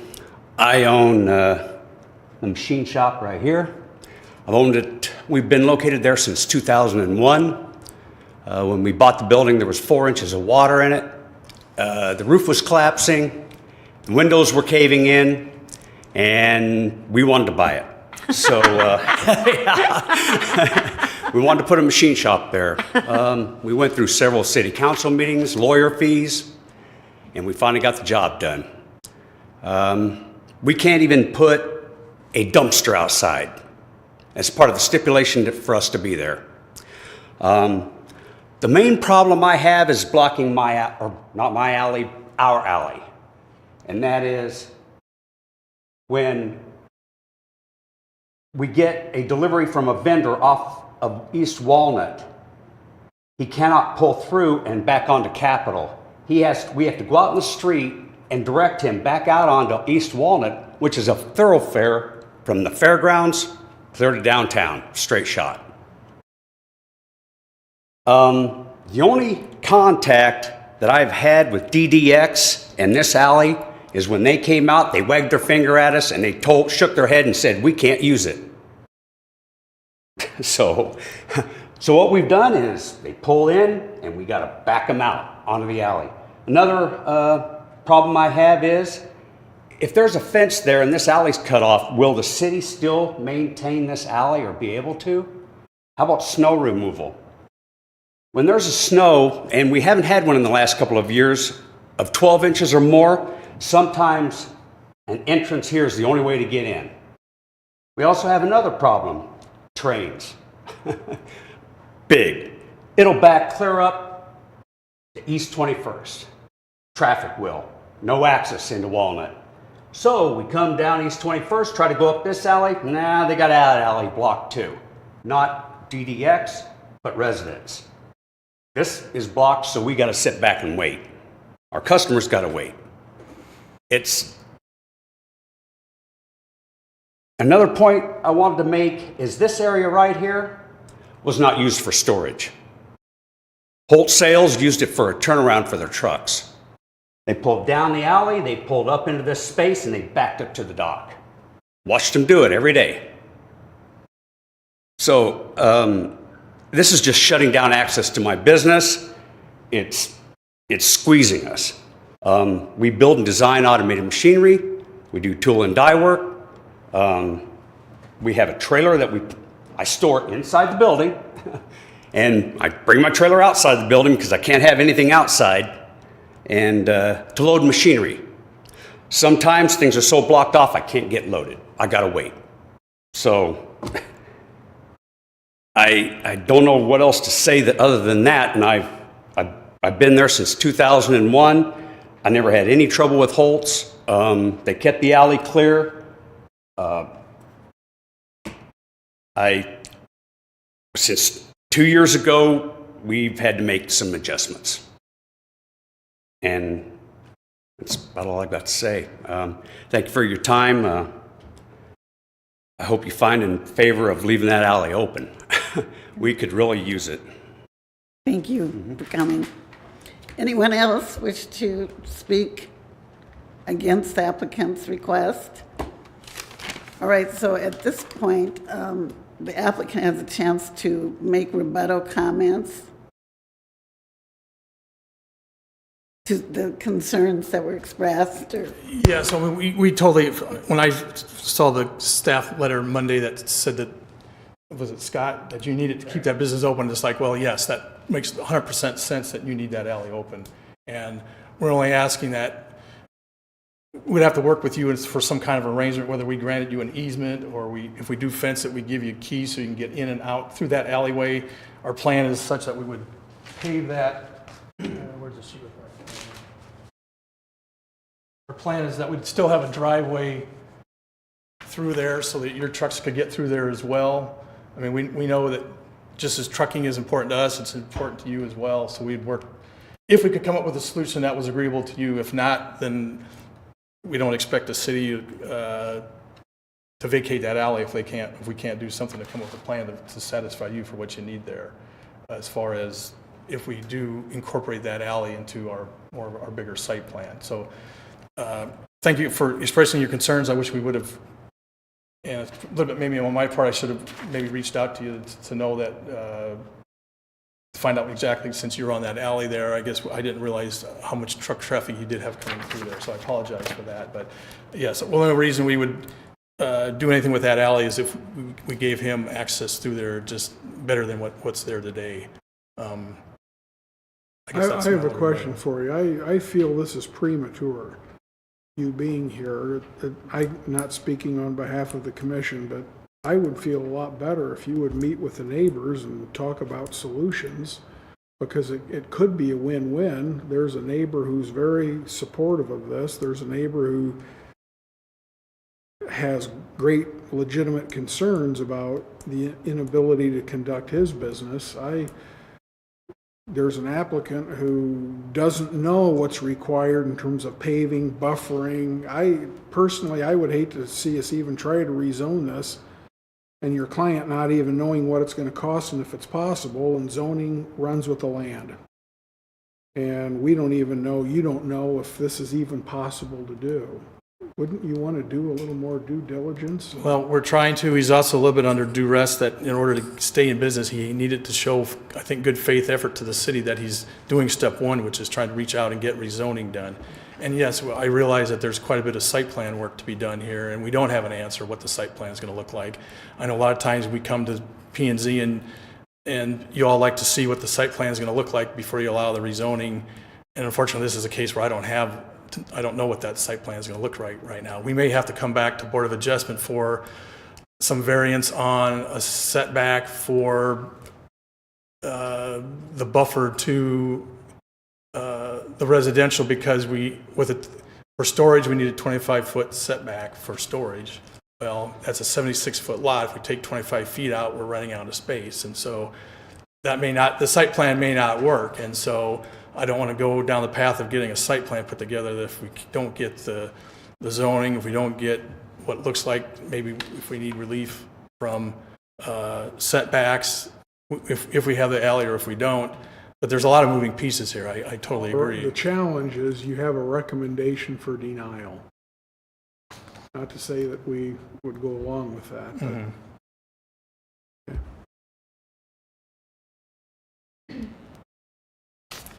So from an enforcement standpoint, Glenna, maybe you could speak to that. I assume enforcement has stayed while the rezoning petition is in process. So if the commission decided to continue this, we would not hold that against the applicant.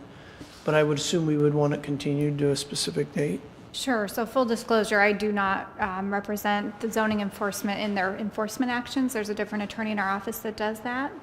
So I'm not as familiar with their work as I am with this. With that said, my understanding is that they do, the zoning enforcement officer and that staff does delay any further enforcement action until the full rezoning process is complete. So for example, if the rezoning was either withdrawn and brought back, well, let me rephrase that. If it was continued, I think that it would be stayed until that was resolved.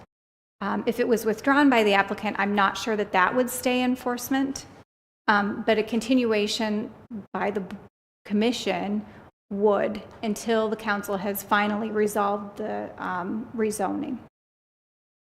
Does that answer or Is there explain? any time frame that you're aware of? No. Would they indefinitely? Well, We would I not think want an indefinite no. continuance on this. I don't by think any you would means. want it to be indefinite. I think a reasonable time frame for the work to be done, it doesn't necessarily have to be the next meeting, but indefinite would not be supported by our enforcement staff. In fact, I do believe our Maybe I enforcement rephrased staff. that wrong. I'm talking about the issues that are the issues that are affecting the rezoning, but not necessarily in our bailiwick, as you said in the adjustment. What I understand of this item is that they are here in part because they have had enforcement issues and did lose at court. So they are here trying to rectify those. So I don't think that there is going to be any action on those zoning enforcement issues until this rezoning is completed. That answers, yeah. Would 30 or 60-day continuance be proper then? Would that be enough time for the parties to meet and try to resolve the issue? I think from a zoning enforcement perspective, that would be fine. That would be up to the parties to make sure that they could get it done in that time, but that seems reasonable. Eric, is that possible, Eric? 60-day continuance? I know 30 days actually flies by so quickly. That's why I'm suggesting a 60-day. So if you read in the staff report, in the staff rationale, we anticipated there might be a sentiment that to try to accommodate this rezoning. So we did want to have the opportunity to review conditions or provide conditions if that was the case. I know that's kind of a little strange, not actually having to vote that you're in favor of it or not in favor of it. But certainly that's an adequate amount of time for us to get together. Whether that gets to a solution or not doesn't always necessarily become the case, but I think it's an adequate amount of time for at least. Which time? 30 to 60 days? I think probably, somewhere between 30 and 60 would, The problem is, I know there's only one meeting in March, so we got to be careful, I think, there. I see an advantage of the parties discussing, because this could be a win-win. This particular person, if there's an easement through that alley, for example, that requires them to leave it open, maybe it's more than 16 feet, maybe it's 24 feet wide, and this applicant's going to have to pave it. Well, that would be pretty nice for a business. If you to be able continue to use the it. March 7th meeting, that would be over a month, but not quite 60 days. I think that would be a reasonable time frame, at least from our perspective. I would not recommend continuing it into April on this. And the idea, from what I'm hearing, is you want a little more solidification of the site configuration. Well, you and have accommodation an of the- adjoining of the- property yeah, owner the that's access opposed accommodation. to the alley, so to me, that's a non-starter. I think that parties need to also have time to meet and discuss, see if they can reach some accommodation with each other.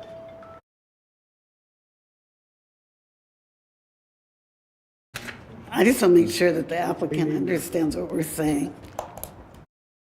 Are you open to deferring this, moving it to the March meeting, and having some time to discuss with the neighbor and your consultant? They're saying they want us to work on this, get to that site plan stage a little bit, work out some of the details. That's what they're checking out, that enforcement will be stayed, so you won't.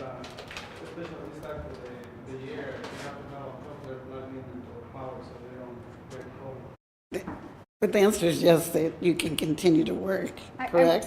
Within the Yes, bounds of their property. Right, I was just going to clarify, that's correct, but that does not mean blocking the alley. And so there is never and never has been a right to block the alley until it is vacated and conveyed, whether it's subject to an easement or not. So yes, continue working, but the public alley has to remain open. And we would not want them storing on the residential zone property in the interim either. Right, the zoning enforcement that has already been done, that can't be backtracked from either. That's correct. And he understands that, that's the way it is today. That M1, the parts over here we're talking about tonight, that's cleared off, been empty, it's staying empty, and the alley's open and staying open. It's just on his west property where he's. He can continue to operate there. He's on M1 there. And he needs to keep the dialogue open with our enforcement officer, Ian Donovan, on this, because it's not a carte blanche, we're staying enforcement of everything. It's there's some allowance for the continued use of this property until some of these things are resolved. Okay. So we need to close the public hearing, unless there's anyone else that wishes to speak. All right, so we're going to close the public hearing. So A motion to defer to the March meeting, March 7th? March 7th meeting. all right, there's a motion on the floor to defer this item to the March 7th meeting. All those in favor, please signify by raising your hand. All right, thank you, and you understood what we just did. So, well, I think you're representative. And Eric, you'll make sure it's clear. Yeah, so we'll try to, Rick's a good designer, so he's pretty savvy. Okay, thank you. It's a matter of, I think, being able to have the flexibility to, from his client to get into more detail. Right. And as Mike said, it could be a win-win, if he understands that. Yeah, Okay. I got that. I was getting that feel from the commission. Right. Okay. Excuse me, sir. Sir, do you mind? We're still in our meeting. Thank you. We need that judge's wife here to. All right, so this concludes the public hearings for tonight. So now we're moving on to director and commission reports. And Mr. Page has the nominating committee report, which we will receive tonight and vote upon at our next meeting. Madam Chair, the nominating committee this year consisted of Dory Briles, Jack Helmus, David Korodhari, and myself as chair. We present a slate of officers to the commission tonight. Each of these individuals has been contacted and each has agreed to serve again for another year. And they are Chair Jackie Easley, Vice Chair Jan Freed, Second Vice Chair Jack Helmus. That's our report, Madam Chair. Thank you very much. So there'll be an action item on the February 7th agenda. Right. Yeah. And thank the committee for their hard work and due diligence. You're welcome. And Mike, any? Two things. There is a meeting with the city manager tomorrow at noon. I think we know who's going. Tyler had sent out an email, and so Later, yeah. he'll clarify after the meeting that we have everything we need for that. Secondly, and finally, I just wanted to say that was probably the second largest public audience at a P&Z meeting in my 17 years tonight. It was lengthy. It was a duplicate of a previous meeting as well. I really want to thank the patience of the commission tonight. I thought you handled it really well. I also want to thank the patience of the commissioners who were at both hearings, because you heard things twice and sat through it twice. And so, again, I just want to commend you on your patience and decorum in the meeting. I thought it was a very well-run meeting, and very well. Thank you, Jackie. And I just want to note for history, it's not the longest that I've presided over. Yeah, it's not midnight yet. She knows. Meeting adjourned. She told me that. I was like, what?